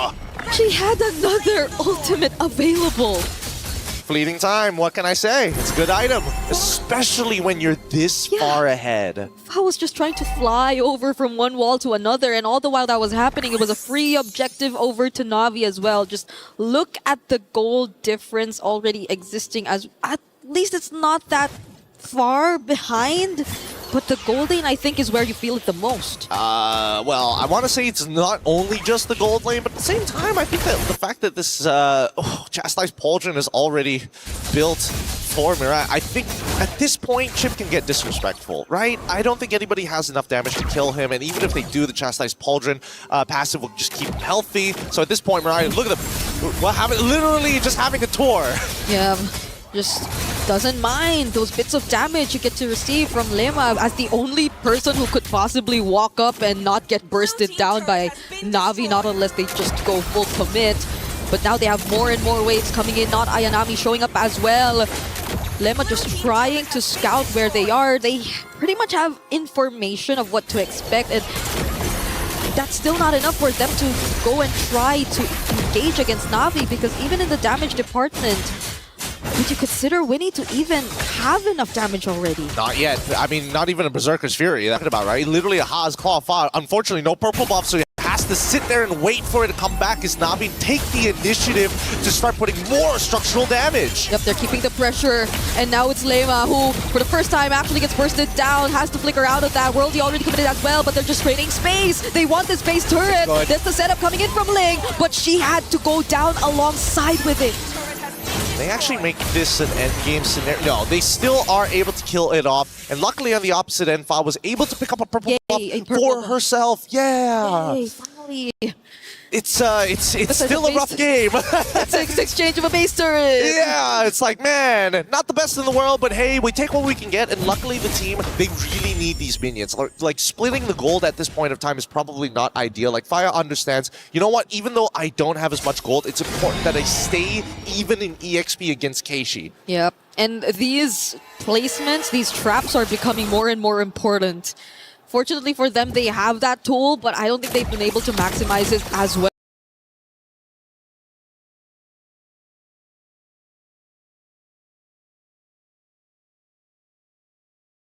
I don't know if they've checked. No. Fifth time. Fifth time. They didn't check. Winnie fortunately had the flicker, and they're too ready to protect. But that's the thing. They forced out the flicker. We only have 12 seconds before the next Lord. I mean, they're conditioning them, right? They're conditioning them every single time, and I think that GXP need to start setting some real protocols here. This has happened way too many times. You cannot expect Winnie to always have her flicker available. And now Navi is in such a powerful position. They're going to have only 2 members actually deal with this Lord while everybody else is on guard duty. Not Ayanami holding the bottom side. Mirai just standing there. Look at this, look at this. Oh, she has the immortality too. I think Fa will be okay though, yeah. Especially when you have iframes, you're just so unimportant as a priority target for a chip. I could not figure out a better way of saying that. You just don't want to deal with that, right? You want Winnie, you want people who can get punished by this. Arguably even Lima as well, but that's only if that flicker is down. And knowing that Winnie has been losing her flicker consistently every single minute it comes back on, I think that so far Mirai is ready to start trading. Maybe even not even hiding, just flickering into the middle of them. And just putting up the portal right then and there, but that forces out the Tempest of Blade. Won't even deal with the cut as well, but Lima Fia are decently dealing a bit of damage already towards Mirai. I think that's a bit of a win. It is a win, and I don't think Navi is getting as much value as they wanted to, right? They now desynced the waves that they were trying to prepare. Mirai finally loses immortality. Oh, but every single member of Navi just jumps in to make sure that Fa goes down and doesn't get a hold of her purple buff yet again. The chain's a little too good, or maybe the pinch points came up a little too late. Either way, Navi is going to be starting to crash down on every single one of these inhibitors. Was that a bit too expensive of a kill for GXP, but Navi are not going to risk it just yet. They're not going to try to go for the end, and they will fully respect GXP right under their base, but there is another wave coming in mid. It's going to crash really, really soon, and that's a lot of space created. Ling only finding one, but Rian only has her eyes on the turret, and the lethal counter! Finding Ling! It's a shutdown towards Keishi, but will that be enough? A missile arrow landing onto Rian! And that could have been the game-changing play right here for GXP! Tempest of Blades from Fa. Mirai already starting to get really, really low, and another free hit from Winnie! Potentially turning things around! Ayanami trying to sustain, but she cannot! Oh my goodness, I can't believe it. As Renmar mentioned, the arrow, it just needs to hit. Once that arrow, so much more you can do with it. And this time, just by GXP, showing just a sliver of hope here. Navi have already taken out 3 of their inhibitor turrets. The macro is going to be a little difficult to play once the next Lord spawns, and Navi, they don't mind it. You got that first shutdown, fine, that's on us. But look at this replay, right? The conceal, Mirai making sure getting pushed out of the way, but this engagement coming in from Ling initially was looking good until they got executed. However, you see the mistake come right about, oh no! They timed it out before the arrow was about to be thrown, but even so you can tell the frustration on Navi's face. Yeah, but it was just a pixel away until we weren't able to see it. But you know what happened at that moment. It was an unfortunate sequence for Navi, even as they just tried to really attempt for an end angle. And now let's see around with their positionings once again, because they have been placing these traps around the areas where Mirai is really expected to just show up, even throwing them out just to ensure that they will have enough information. So that's GXP really playing it safe. Is Fa gonna be safe up top? She's having to deal with not Ayanami.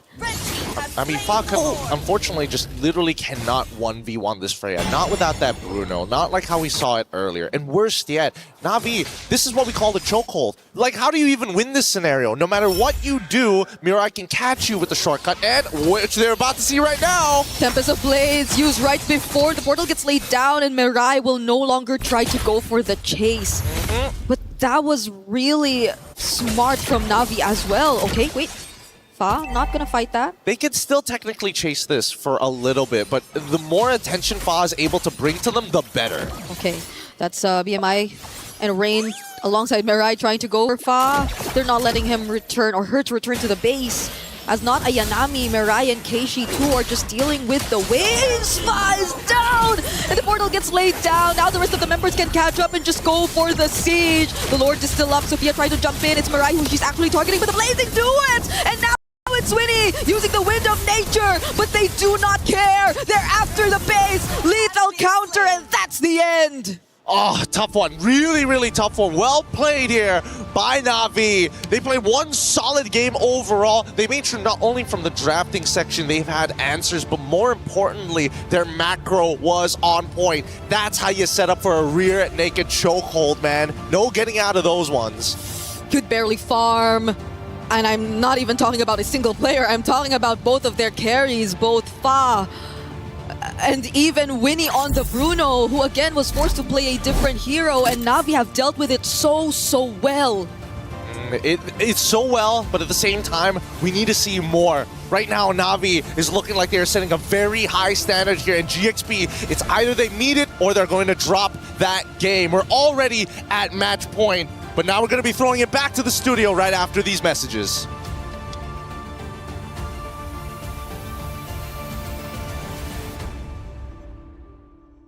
Was built to move. Not trapped at a desk in one singular posture for 12 hours a day. It's time your chair evolved. This is Secret Lab Titan Evo. Ergonomically engineered for you, gamers, hybrid workers, artists, backing your every move. Navi are off to an absolutely incredible start, now leading 2-0 in this best of 5, putting them one map away from securing their spot into the grand finals. Welcome back into the studio. I'm Taylor Reflections Noble, joined by Rinmar and Mirko. Boys, Navi, a big win once again. Rinmar, you got to protect. They're screaming, man. That wasn't me. That was another crowd. That was Reptar. That was Reptar. Devilishly handsome. Yeah, that was Reptar, not Renmar. If you know, you know. Man, how do I feel about the fact that it's 2 games now where it feels like we can say we told you so with your drafting priorities? Yeah, I think it was also just exactly as we assumed, right? Game 1, GXP try to subvert our expectations, try to subvert Navi's expectations with crazy picks, denying a lot of the win conditions from Navi. The gamble didn't pay off. Game 2, they went back to their assassins, and Navi had prepared for those assassins. The Claude and the Lilia picks were so good. So how does Galaxy Phoenix find themselves now? Because it's 2 back-to-back hero selections that they didn't do well. Obviously, the coach on the back lines is doing everything he can. Yep. But Galaxy Phoenix, they are knocking on the door of dropping down to only play for 3rd place. I feel like there's a bit of an overthink on the side of Galaxy Phoenix. There was one ban in the first phase, that Harith Rush ban, which we thought meant that they were setting up for either the Freya because the Phovis was gone, or they would pick up the Claw themselves. They subverted expectations, but then it felt like it was a different writer, so the middle of the new trilogy doesn't make sense in the big picture of it all. I'm not throwing pot shots at anything. We know exactly what you're talking about. Yeah, we do. Miracle, let's take a look at the stats, though. Ooh, we get a bit of a different graph this time. Yeah, we get a total gold. It's a gold chart all around. It's just Navi taking control of the early game through the Bauman. I think it's just classic. Then we see a bit of a slight movement over there on the right towards GXP. But as even the casters mentioned, there's not much that GXP could do even with that team fight win, right? Even with that almost wipeout. Yeah, we did get to see the role that Sophia needed to play here and what could have been the bad part for Navi, which is if those arrows landed over and over again. But in MLBB for so many years now, it's always about simplicity. How much simpler is your lineup to pull off compared to the opponents? If you have good crowd control, good damage, and it's simple, that's great. If it's a bit too overcomplicated, it's not good for you.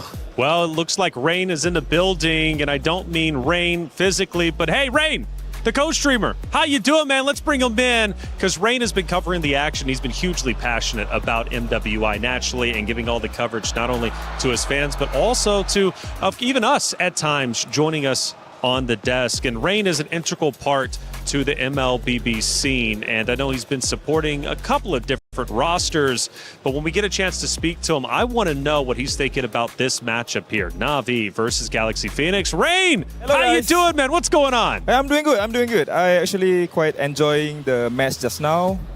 For me, Navi PH playing better as a whole. They have better draft, have better early game, better targeting. Yeah, I'm quite enjoy the show right now. Hey, and that's actually what they've been talking about. Miracle, you mentioned it. When it comes to Galaxy Phoenix, they're just falling behind on the hero draft. Yeah, it really just feels like that's the case. And King Salman has really gotten the read on Galaxy Phoenix. So I want to ask you, Rain. Yeah. What do you think GXP should do for game number 3 to turn things around? I think they need to properly their draft, especially there's like certain heroes that might quite questionable against Navi composition. For example, that Hilda against utility jungler. And also, because in terms of when we're saying about mechanical skills, right? I think GXP have that quality that can fight Navi PH, you know. But overall, as a team, because right now, overall, Navi have better targeting, also better wave management, and also good early game. So these three things, GXP need to fight them. All right, well, let's see if the words of wisdom from you, Rain, will end up paying off for the team of Galaxy Phoenix. Thank you as always, Rain. We really appreciate everything welcome, that I'm you're doing enjoying for the show MWI. with you guys. Absolutely, and I hope to shake his hand eventually. I haven't actually had a chance to see him in person just yet. It's always been virtual, even though he's quite literally just right up there. So we're gonna have to connect. Let's take a look at some of the players' emotions from that game number 2. And in the meeting room, this was a big moment for Navi. They understand they're getting so very close to securing a grand final spot. Makes sense. Get everybody in a little powwow, discuss some strategies, get out there and fight. They have to keep up the discipline, though. We've seen them in the similar position in the Southeast Asian Games gold medal match against Team Malaysia when they were representing Team Philippines. They fumbled that. That hurt them. But they did admit that they learned a lot from that, and they have to show it here. They have to end this series and make it to the grand finals now. That's it. Americo, let's take a look at one of our great actions from that second map that we just witnessed. We're going to go towards the mid-game, and I believe close towards a mid-fight for the Lord, at least eventually coming up. What are we noticing in this engagement? I think right now it's just the fact that Navi are just so calm and composed, right? They don't need to go for the neutral objective. They don't need to send the Freya over because they have the shortcut. A couple of times, though, it did happen where GXP were just quicker and they were able to just pull the trigger. But at the end of the day, it's kind of the same story we saw from game number 1 as well. It was Navi just baiting all these resources with their front line so that their backline could come in late with the shortcut and clean up. But Renmar, Galaxy Phoenix did show some life. It was a bit later on in the game, but they successfully defended their base. It didn't amount to much in the overall scheme of things, but they were still fighting till the very end. Yeah, it was a preview. That Selena of Sophia, which did already get to have a great showing in MWI, arrow after arrow, and this is a rare moment in this series of Navi slipping on the discipline, not respecting the gap closing capabilities of Ling on the Sora. It was able to get taken down by Navi, but once that arrow hit, bang, and it landed on Rian as well. So you know that the Selena comfort is there. It's just that, again, overall, this happened way too late. I think it's just the early fundamentals built up again, something that Rain mentioned too, right? It's the drafts. Now, what specifically in the drafts should they fix? It's not just the Freya picking up these prio picks, but it's also setting up for the Selena. If you're already planning for it, you need someone with mid prio, someone that can clear fast in the roam like a Cho instead of a Hilda. Well, as we head back to the stage, the ladies once again get set back up to go toe-to-toe with each other for what could possibly be the final round. Navi wants to close it out now 3-0. Galaxy Phoenix, however, need to reverse sweep. Not an easy task across any esport that you're playing, especially here in the MWI. It can sometimes be an impossible task. Galaxy Phoenix has already achieved the impossible, being the underdog pick, making it to this stage. But is that enough? Are they satisfied with their performance so far, or do they want a little bit more? As far as the fundamentals go, I understand Galaxy Phoenix is losing the hero picks, but do their fundamentals look good enough to where if they can, in fact, battle Navi in the hero selection, do you think they can actually take down this Navi roster, at least for one more map? Oh, definitely can. We've seen moments, especially in game number 1, where it was more prevalent, wherein it looked like Navi looked uncomfortable fighting GXP. There were certain angles that they didn't take into account for, didn't realize GXP could even go for. There were moments of discipline that makes me wonder, how come GXP can't do that consistently? If they can find that consistency, then the fundamentals will show. You did question Sora for Galaxy Phoenix. Do you still question it now? The first pick, I don't really like it. Especially up with the Claude up as well, something that's just integral for Winnie, you know, something that's just so important. I'm going to play devil's advocate, though, for Renmar and say I don't think GXP have the fundamentals against Navi. No, that's fundamentally, they are worse than GXP. What they thrive in is chaotic skirmishes where they can rely on their mechanics. Yeah, I'd say mechanically, they can go toe-to-toe. Maybe they're even better than NAVI PH. That's a tough call. Sometimes you got to keep it real on the desk, and you absolutely did. I'm still rooting for the underdogs. Galaxy Phoenix, at least get us one more map against Navi. You made it this far. Make the most of it. After all, top 4 is a massive accomplishment, but making it to grand finals, lifting that trophy, is even bigger than you could possibly imagine. Map number 3, a fresh opportunity. Will Galaxy Phoenix take advantage? Are they still a little bit too reactive with the bans? Exactly. I don't know about this. You're rushing bans on Chip and Bama. This screams Navi is in the heads of GXP right now. I mean, desperate times call for desperate measures. GXP certainly in that desperate time right now. It's match point in a best of 5. They thought they could slowly get into the series. Yeah. So far, it's just been a wipe. And Navi have been fast and they have been ruthless. If it gets to the point where you are just fielding some of the best meta picks all out there in the open, trying to overload one another of choices, and maybe that's where Galaxy Phoenix is just leaning onto now. Let's have a lot of choices open so that we could miraculously find a way. They're even banning Xborg first. Are they going to try to take a page out of the book of other teams where they're trying to go for the Mathilda Barretts right away? That's too much. Even so, if it's not the Barretts Mathilda straight up, I think it's going to be the Baksha, an Akai maybe. It's going to be a utility battle. And again, we've just spoken about this. Me personally, I don't like it. I don't like it. Play the slow, fundamental game, building on neutral objectives. I like it when they fight. I like it when they have a composition that relies on their strength, which is team fighting, which is brawling it out. They go for the Baksha. They're going to try to go for speed, tempo, early game. But Navi, we've seen this plenty of times. Atlas Akai into the Baksha. Shut the Baksha down with pure CC. If Navi PH go for those 2 picks right away, then most likely Galaxy Phoenix will have to respond with a Valentina. But Navi, they are relentless. They focus on the and they get the glue, so they don't get that Akai Atlas combo. There's a room for a Nakai maybe later on, but I like that they have been consistent with this. They know the strengths of their mid lane with the Lilia. This allows them to get mid prio and be really annoying so that Lemma and Sophia will have a hard time rotating. Ooh, I like this Alice. I really like the picks now. Coming from GXP, right? Like the Baksha pick first was all right. I didn't really like it at first, but then Navi responded with just Lilia and Glue. So that gave GXP an opening to punish them. The Alice pick is great for the Glue. The Farsa here as well. Really good poke and some more range that they didn't have in the previous game. If Navi PH want to play around a solid formation around their mid laner, then they... around their gold laner, excuse me, maybe a Moskov at red 3 would be warranted. Or you pick it up at red 4, you just take away the Claude if you feel like the Claude won't have enough firepower to deal with what could be a very fast scaling Baksha Alice Farsa together. I'm okay with that. At the same time, you take away a pick. Oh, but instead they still go for the carry. They wanted that melt damage, all that damage that you need to deal with the Baksha and Alice together. So now they should probably take away the Claude and the Moskov. Yep. Should be the Claude and the Moskov. There's already too much magic there. I think it's fine to go for the Harith, to go up against the Harith with the carry and the Lilia anyway. So for Navi, it's just back to basics. It's back to, all right, now what do we go for in XP and jungle? Is it the safe 2 double frontliners here, or do they go with it? Because it could just be a Barretts Mathilda on side as well. Chomp down on the Baksha, don't let him get on the red trees, and then win out through playing for your backline. Yeah, they can still swerve that glue to the EXP and get the combination that is looming right now. And get Lapu for the Farsa. Use Lapu also. There's so many options. So this is the gamble that GXP wanted to play into, but at the same time, they're still leaving a lot of options available for Navi. You pick up the glue early on because you want that flexibility. You make it hard to read whether or not it would actually go into the roam, or is it a flex pick potentially for the EXP. Lots of picks. So Galaxy, they're respecting power right now. They take out the Freya. I'm not a fan of that. You know, I think with the Alice and the Baksha, you already have the anti-regen, you have the sustain, and also the burst from the Farsa to try to deal with the Freya.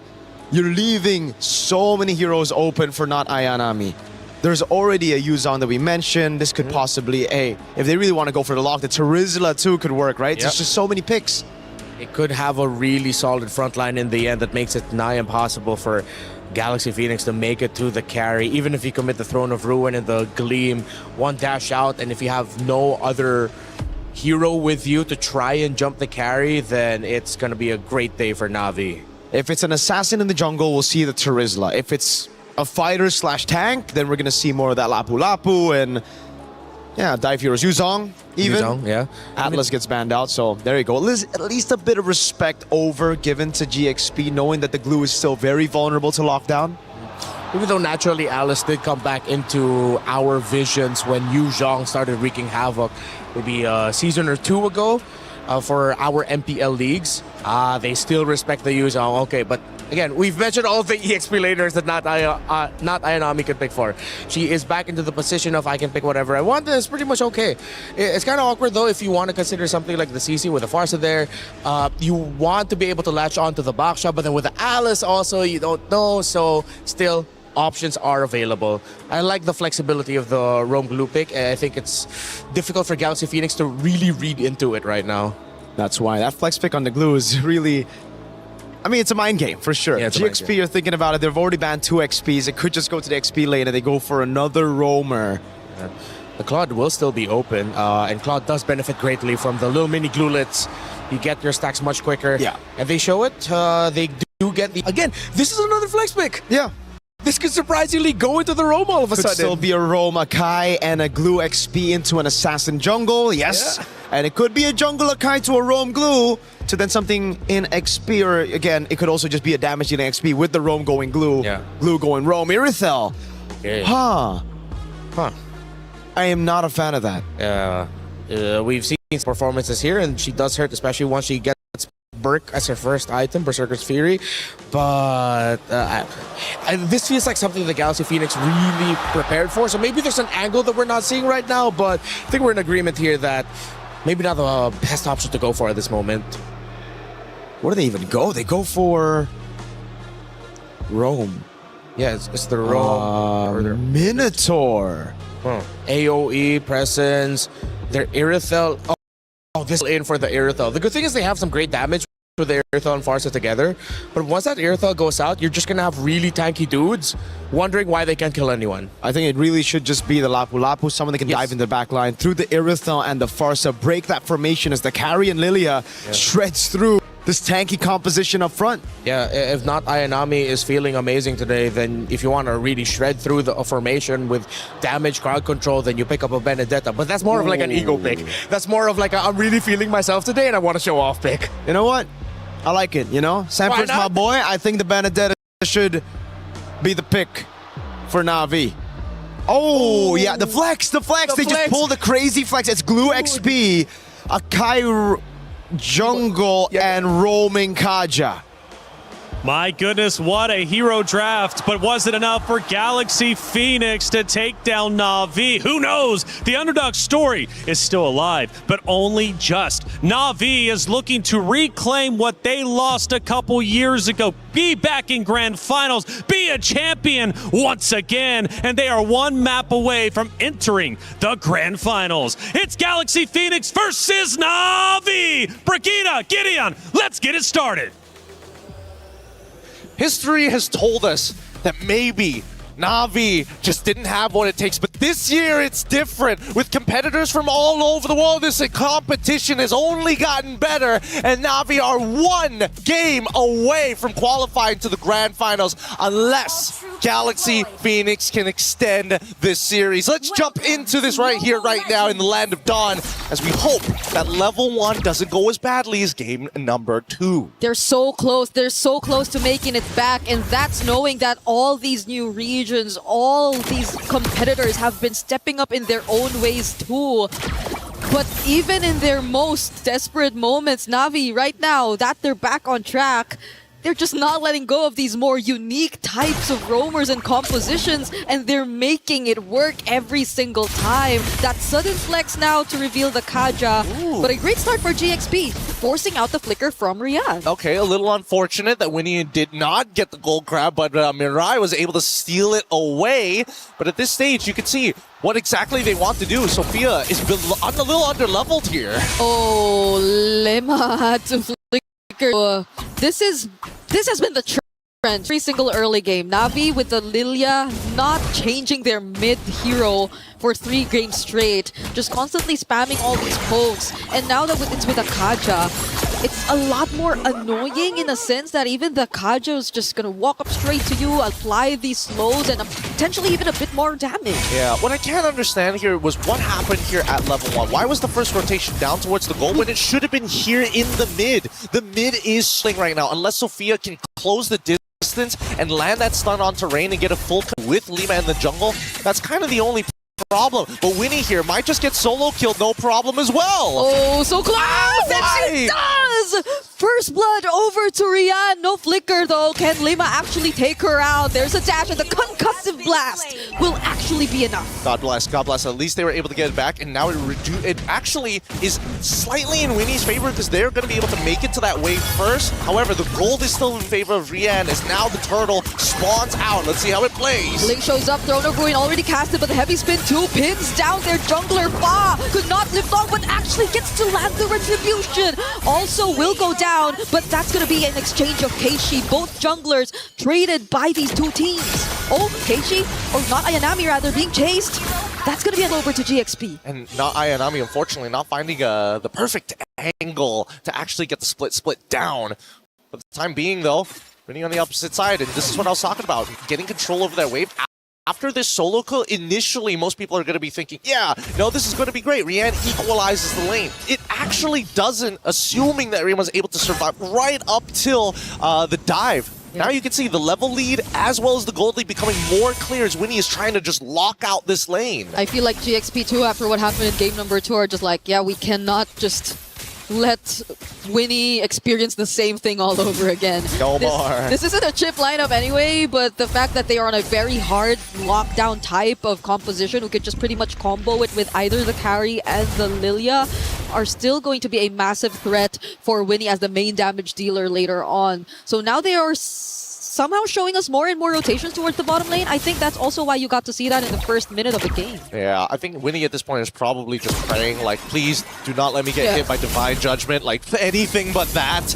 I don't mind a heavy spin, I got Purified, but now the next fight begins. Okay, it's gonna be Mirai as the target quickly bursted down as expected from Sophia and the rest of GXP. Even the EXP lanes being managed really well by Link right now. They managed to find an interception, which is great, but also I think Navi, unfortunately, is still having a bit of lingering thoughts from the previous game, thinking that they're really far ahead. Mirai, you're not in that position anymore, you know? You're not having an extra 1,000 gold on top of Lima this time round. Yeah, and there wasn't, I think, anyone there yet to just really apply the follow-up damage. If ever they do get to find the Divine Judgment, they could probably deal a bit of poke here and there, but this is where it really should have mattered. This is the next turtle of the game, and both teams are going to fight for it. Mirai can put the handcuffs on somebody. Unfortunately, they still need someone else to be the guillotine. Oh! Buzz after Keishi, that forces out the heavy spin, and the Feathered Airstrike already gets committed as well, but I believe it was cancelled, and now it's an isolation play onto Fa! Oh! Throne of Ruin and Yo and Fury! GXP might actually turn things around. Rain having to flicker out, Winnie with a heavy crossbow, dealing a lot of damage as well, and they survive. It's a 1-for-1 trade so far. Both junglers are down. That counter engage coming in from Ling to save the day right at the very end. However, Rian still 2-1 score, trying to keep back up, and despite what happened in the early stages of the game, manages to get enough of a care package, some economic aid to stay even. All these ultra-reliant heroes from GXP though, they probably will get it back a few moments later, but Navi are just for sure going to be confident enough to get back in this too. It's only the heavy spin that's been taken out alongside the Divine Judgment. I don't understand why Ling is still trying to pull the wave. They know that they didn't have their ults earlier. They could have started zoning out way earlier. They knew ults. They also knew they didn't have the battle spells. And now they're giving up the space over to Navi. Yep, because Navi are back. Heavy spin is back, and the turtle gets reset all over again, but it's gonna be an attempt from Ling, which doesn't land onto anyone, and look at how not Ayanami is just trying to go for the zone. An annoying way to just break formation. Minnow and Fury forced out again, but it's Casey who gets knocked off. Fa still finding the retribution. They get to isolate Ling, but they might not have the damage for this. It's GXP finding more kills. Unfortunate indeed. Honestly, Navi played as good as they can to kind of get situation, but that first initial whiff coming in from Ling, really to say the least, but Fa still made it work. Steals away the Lord just in time because Keishi had pretty much all the advantages. Yep, they're really working as a unit at this point. Now a quick conversion to another objective as well. GXP are just focusing so much of their resources towards the bottom lane, even in that entire sequence where it feels like they barely paid attention to the other parts of the map, just as long as they could win it out in that turtle fight. Yeah, and now they just want to keep on progressing it, right? Whoa. Divine Judgment, that's gonna be one. It's a shutdown on Sophia. I think it's a great start if Navi, who slowly wants to get back in this game. But some of the bad habits are starting to show. The way that GXP is opening up the map is honestly getting them killed more often than not. Oh, good flicker and a pull! Oh, what a timing! He still gets brought back! Now it's another kill for Navi. It's both mid-duos. Yeah, Lima tried to use the Minoan Fury as a means to not get displaced because of the anti-CC, but just did it a little too late, unfortunately. This punish is good, but that battle spell, I don't know. If you're already going to flicker anyway, you might as well just let it happen. Yeah. And Nara Yanami will just get it back real quick. We're looking at the gold difference right now. Not much in terms of the gold lane, not much in terms of most of the lanes. It's really in the macro that you kind of feel what GXP wants to do differently this time in comparison to Navi. But at the same time, it feels like both Navi and GXP, they've sharpened each other enough after these past two games. They're really picking up on the bad habits. Look at this! Oh, once again, we find another isolation. Sophia gets caught here by not Ayanami, but will get to Wings by Wings her out. But under the turret, can Ayanami still find the kill? It seems like it's a no. And then Faget back under the turret. Oh! An unfortunate sequence for GXP. Really sad, but well played from Navi. They are not going to take this sitting down. They're going to make sure that they're being tall and proud. They take this game away. It's 6-6 so far, and Navi are in full position to take the Lord as well. Divine Judgment is not up, and Split is still on cooldown. This is just so interesting to me how Navi are able to deal with either the utility or assassin comp from GXP. Right? I totally agree with you, because again, we're seeing many different sides of Navi. Usually, we see a lot of, big personalities, but a very linear and clear idea of how they want to play a game. Navi, not only have they shown how tall they are, but they're showing how wide this team composition and the styles of play that they have in their pockets are. Oh, they're going to go for Rain. What? That's the Minoan Fury and the Throne of Ruin, but the heavy spin as a defensive tool to just make sure that GXP are not able to push forward. Rian joining in the fight too might make a huge difference right now. GXP lose a little more in the process. That's gonna be a 2-for-1 trade right before the Lord. That was a pretty good idea initially from Navi's side. I think there was a little bit of hesitation from Rian. Let's pull up the list. I want to just get a double confirmation on whether Trinity has been complete, and that's why she would have to commit to her full ult to ensure that at least they get a trade back. But without the DHS, it's going to be a lot harder to get through the Limas and the Faz if you're only hoping that your passive is going to be enough. They're going to burst real quick. They do not want another instance of GXP just potentially trying to fight back, considering what you just mentioned. They still don't have the DHS, but at least for now, they get a bit more advantage and the first Lord of the game as well. But it's interesting, at least for GXP, they're able to really push the sides. But Mirai, all alone here, gets a bit of protection from Keishi. And now two members at least brought really close under their very own territory. Throne of Ruin casted by Ling. Not Ayanami trying to find a target.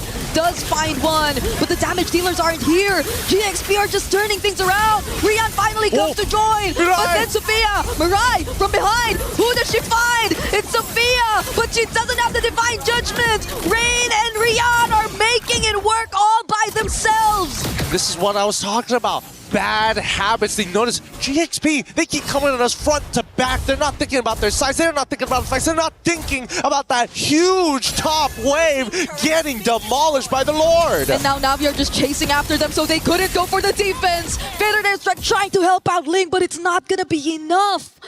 This is the 101 of war.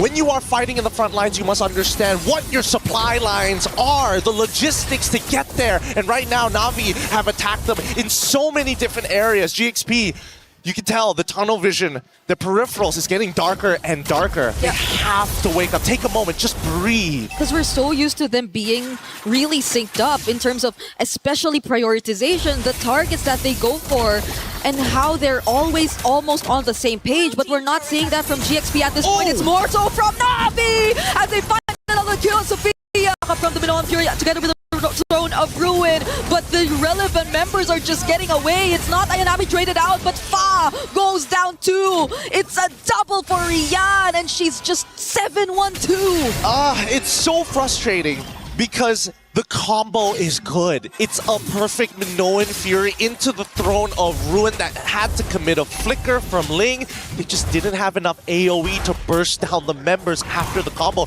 Winnie can only hit so many targets at once. And luckily from the front lines of Na'Vi, they have enough armor to tank the explosive crossbows. It's all their base turrets exposed just with that single Lord Siege, which Na'Vi barely had to work with because they just let it walk through the top lane, and every single lane too just pushed forward just because GXP kept forcing the fight. Yeah, I mean, majority of the... Oh, hold on, the Divine Judgment is good. Rihanna has already blown them up. So Throne Ruin tries their best backline. In trouble. Sophia finds one. She gets another. And now the chase. Ray needs to win this against Winnie. Purify being used. The heavy spin locks down Fa. And there you have it. Na'Vi say, no, you took 2 of our members. We take 3. And GXP just wanted to repeat the exact same thing. It was probably not the exact same sequence in a sense that Lema actually got to cast the Minoan Fury, but it was follow-up from Ling that eventually, in hopes of them converting it into a successful team fight, but Navi were just a bit too prepared for that. They knew who they wanted to target, and they just kept pushing forward. Now, it's a massive loss as GXP had to let go of the Lord. Nothing much that they can really do about that. Again, there's a certain level of protocols that need to be put in place, but you can tell that GXP are not 100% sure what that roadmap actually looks like. They've got some really good ideas, but sometimes when do you actually want to find those initiations? Before, they tried to initiate after Sophia was caught. They were thinking about, hey, if they get a little bit closer, we can make something happen, and all of a sudden the flicker Divine Judgment was the real play. So I think that GXP, they're trying to set the priority order. Do we worry Divine Judgment? Can we get Sophia in a better position so that Winnie can follow up immediately after? Hopefully they figured out not to wait. Because we've been questioning the priority order for the longest time in this entire game. Who does GXP really want to go for first? What is the game plan, considering that they're mostly revolving around Winnie and Sophia? But Navi, even if they decide to go for their front lines and not these damage dealers, are actually making it work. Now they have an entire Lord with an energy or holy shields left up top. They're on the verge of losing so much more. Yeah, with the suppression as well, it's just really difficult for Lima especially. Oh, that was a flicker in, but Mirai does get cancelled though. Does have the immortality, is gonna be okay. Feathered airstrike as well as Minoan Fury trying to defend as much as they can. Keishi, defensive heavy spin, but Winnie finds a double. Navi have to run away wings by wings towards not Ayanami, and they go back right in. Do they fight this? Not Ayanami actually finds Sophia. No way! No way! Winnie ended up killing her own teammate because of that. They could have just stopped autoing. But they were just so desperate to make it work. Literally anything would have been good there. Oh man, not Ayanami. Despite having a horrendous early game, now it's like, this is my revenge. You've hurt me enough. Yeah, I was worried when she went back in too, but the fact that GXP, I feel like they just panicked and clicked their buttons and unfortunately cost their teammates' lives there.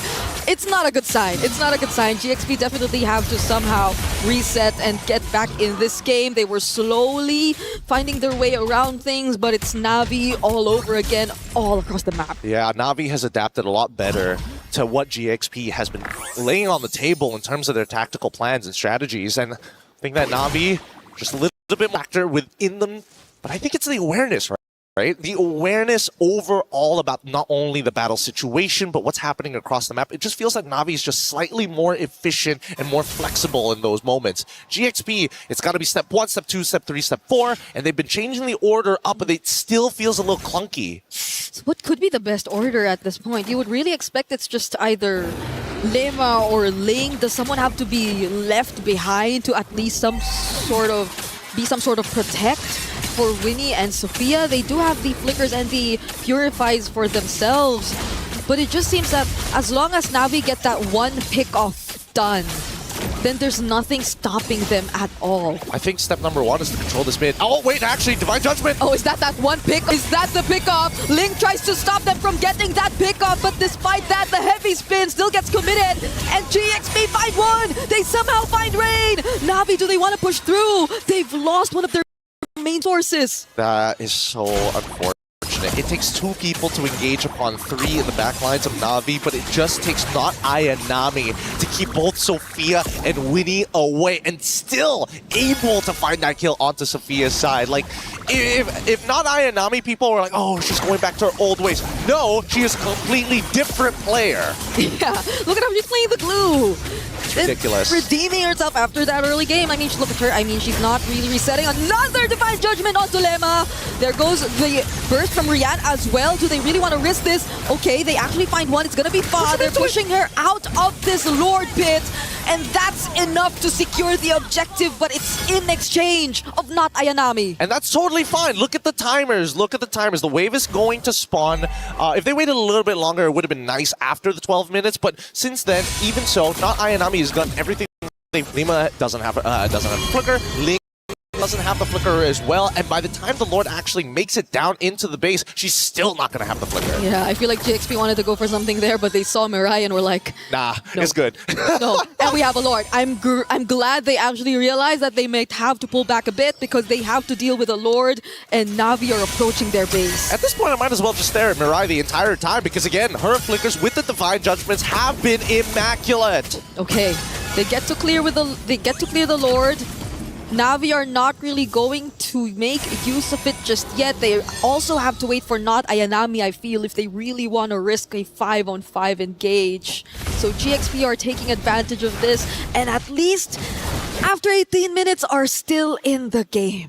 Would you say? I would say that Navi understands their composition, but they're also giving a lot of respect to GXP. Yeah. Like, despite everything that has happened in this game, GXP was going even with Navi, despite the score leaning into Navi's side for at least 8 to 9 minutes. Now here in the late game, despite having an advantage with that long lane already wide and exposed, Navi still ain't pressing the matter. Yeah, the combos you get to see from both the Farsa and Irithel, I feel like we already saw a glimpse of what it could bring to the table when they immediately bursted down Rain. Because Rain, typically Lilia, has been always very aggressive. She's been showing up on the front lines, a lot of help towards not Ayanami, but during that moment, I think she also didn't expect to get bursted down as quickly, so they might want to pay attention to that. That'll definitely change the approach their team fights for even just a bit if they don't want GXP to find an opening. Yeah, let's quickly look at the items here so far. The Malefic Gun is already done, but I'm looking at the tank specifically because I'm already seeing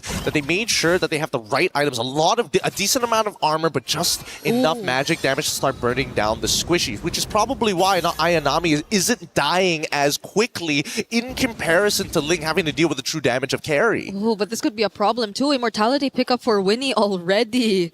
Just letting go of the boots.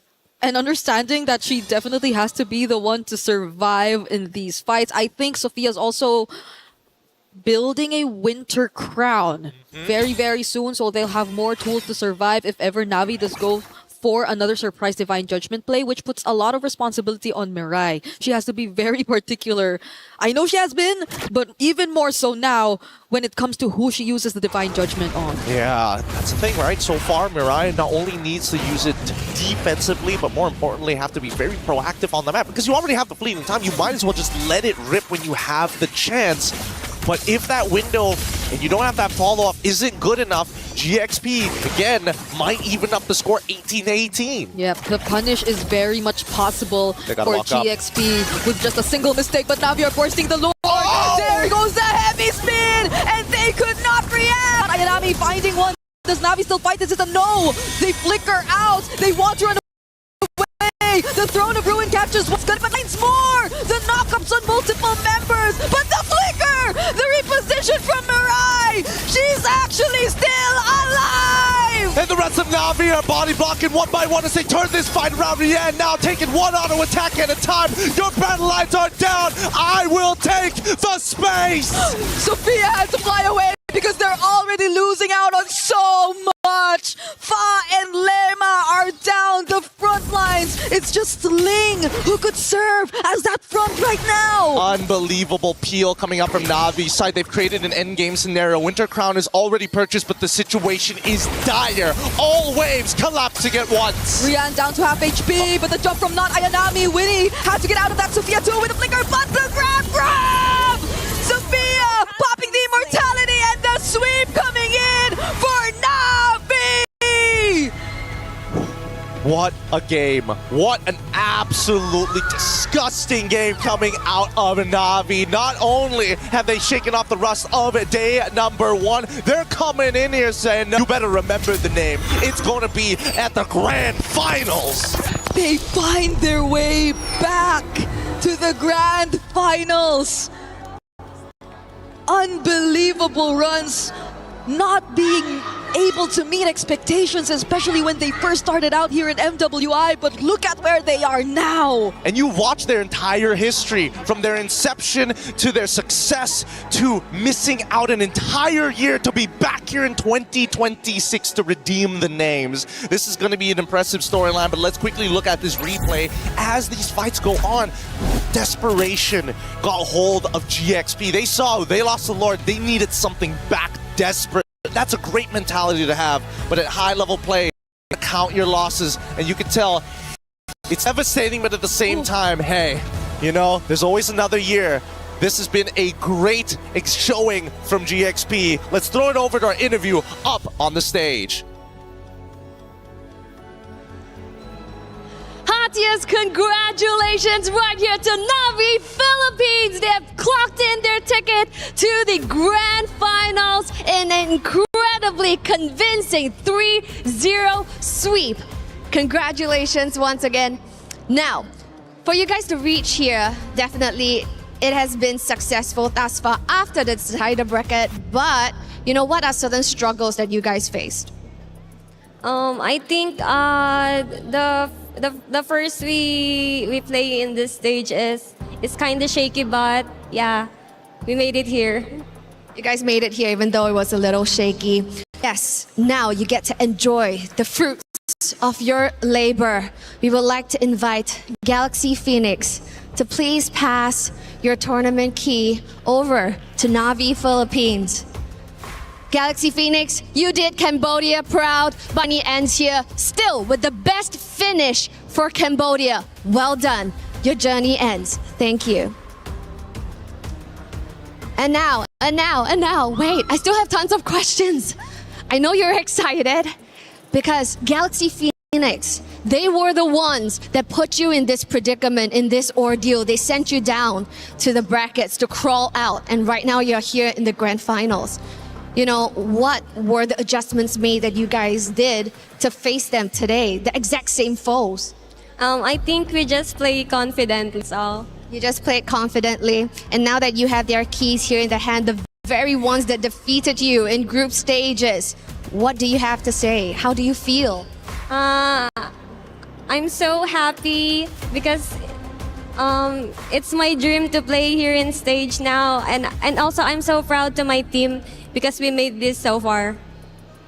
And the Philippines is really proud of you as well. And final question, can we, you know, the fans of Navi Philippines and the fans who are watching you guys back home, can you tell them confidently that this is Navi PH in its competition from the championship form? Guys, please support us tomorrow because we're gonna claim the championship. Let's see if history will repeat itself. Ladies and gentlemen, this is Navi Philippines going to the grand finals. Take your walk of victory. Okay, ladies and gentlemen, Navi officially in grand finals. Congratulations. Go ahead and drop that key in there. This is a moment in history for Navi. Congrats. She said thank you. She's hyped up. I can feel the aura. I can feel the aura coming off you right now with good reason. Team Navi officially about to go ahead and crush that key. But yeah, let's make sure make sure that we safe. I will make sure that you protected from this huge explosion. Oh. This, ladies and gentlemen, it's about that time. Fought valiantly, but oh my goodness.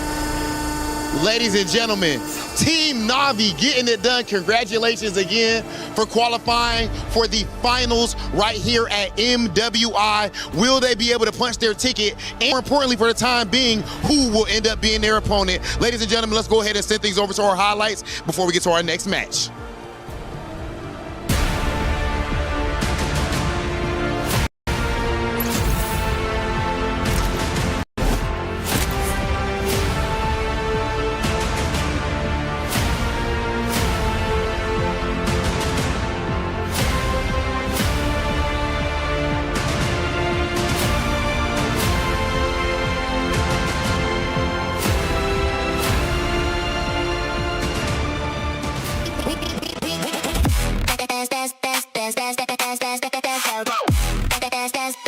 We book Esports World Cup.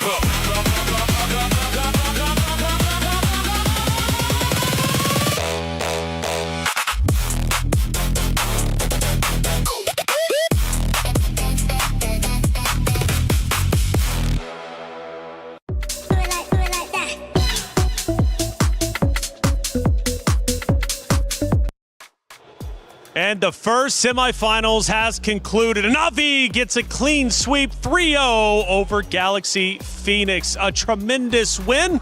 They will officially be in grand finals. A big moment, not only for the org, but also for this roster. Yeah, congratulations to them. It's been a long climb back. Now they have a chance to reclaim the crown, especially for the three players that were part of the roster in 2024 that won it then. Dude, I mean, I think we could all just call it here. We assumed the right things as well. We got the analysis right. Game 1, 2, we got it. But even in Game 3, we went for the overcomplicated drafts that we were criticized from Galaxy Phoenix in Game number 1, Game number 2. They were to make it work. Fantastic performance from the Navi girls. Let's take a look at our first action of the game number 3, and it is going to be on the right-hand side here. We got a lot going on. What's happening? Yeah, this was the little trade that Miracle pointed out to me and made me fully realize, yeah, in terms of the fundamentals, it's Navi. How they were able to drag this out, the push and pull. It looked really good for Galaxy Phoenix, but then this is where the veterancy comes in and just the raw fundamentals. The fact that they were able to come back into this, Rain and Rian being able to work together to get Winnie down. That's why for me, I'm just not a fan whenever Galaxy Phoenix tries to go for these kind of compositions, you know. Yeah. So build the lead from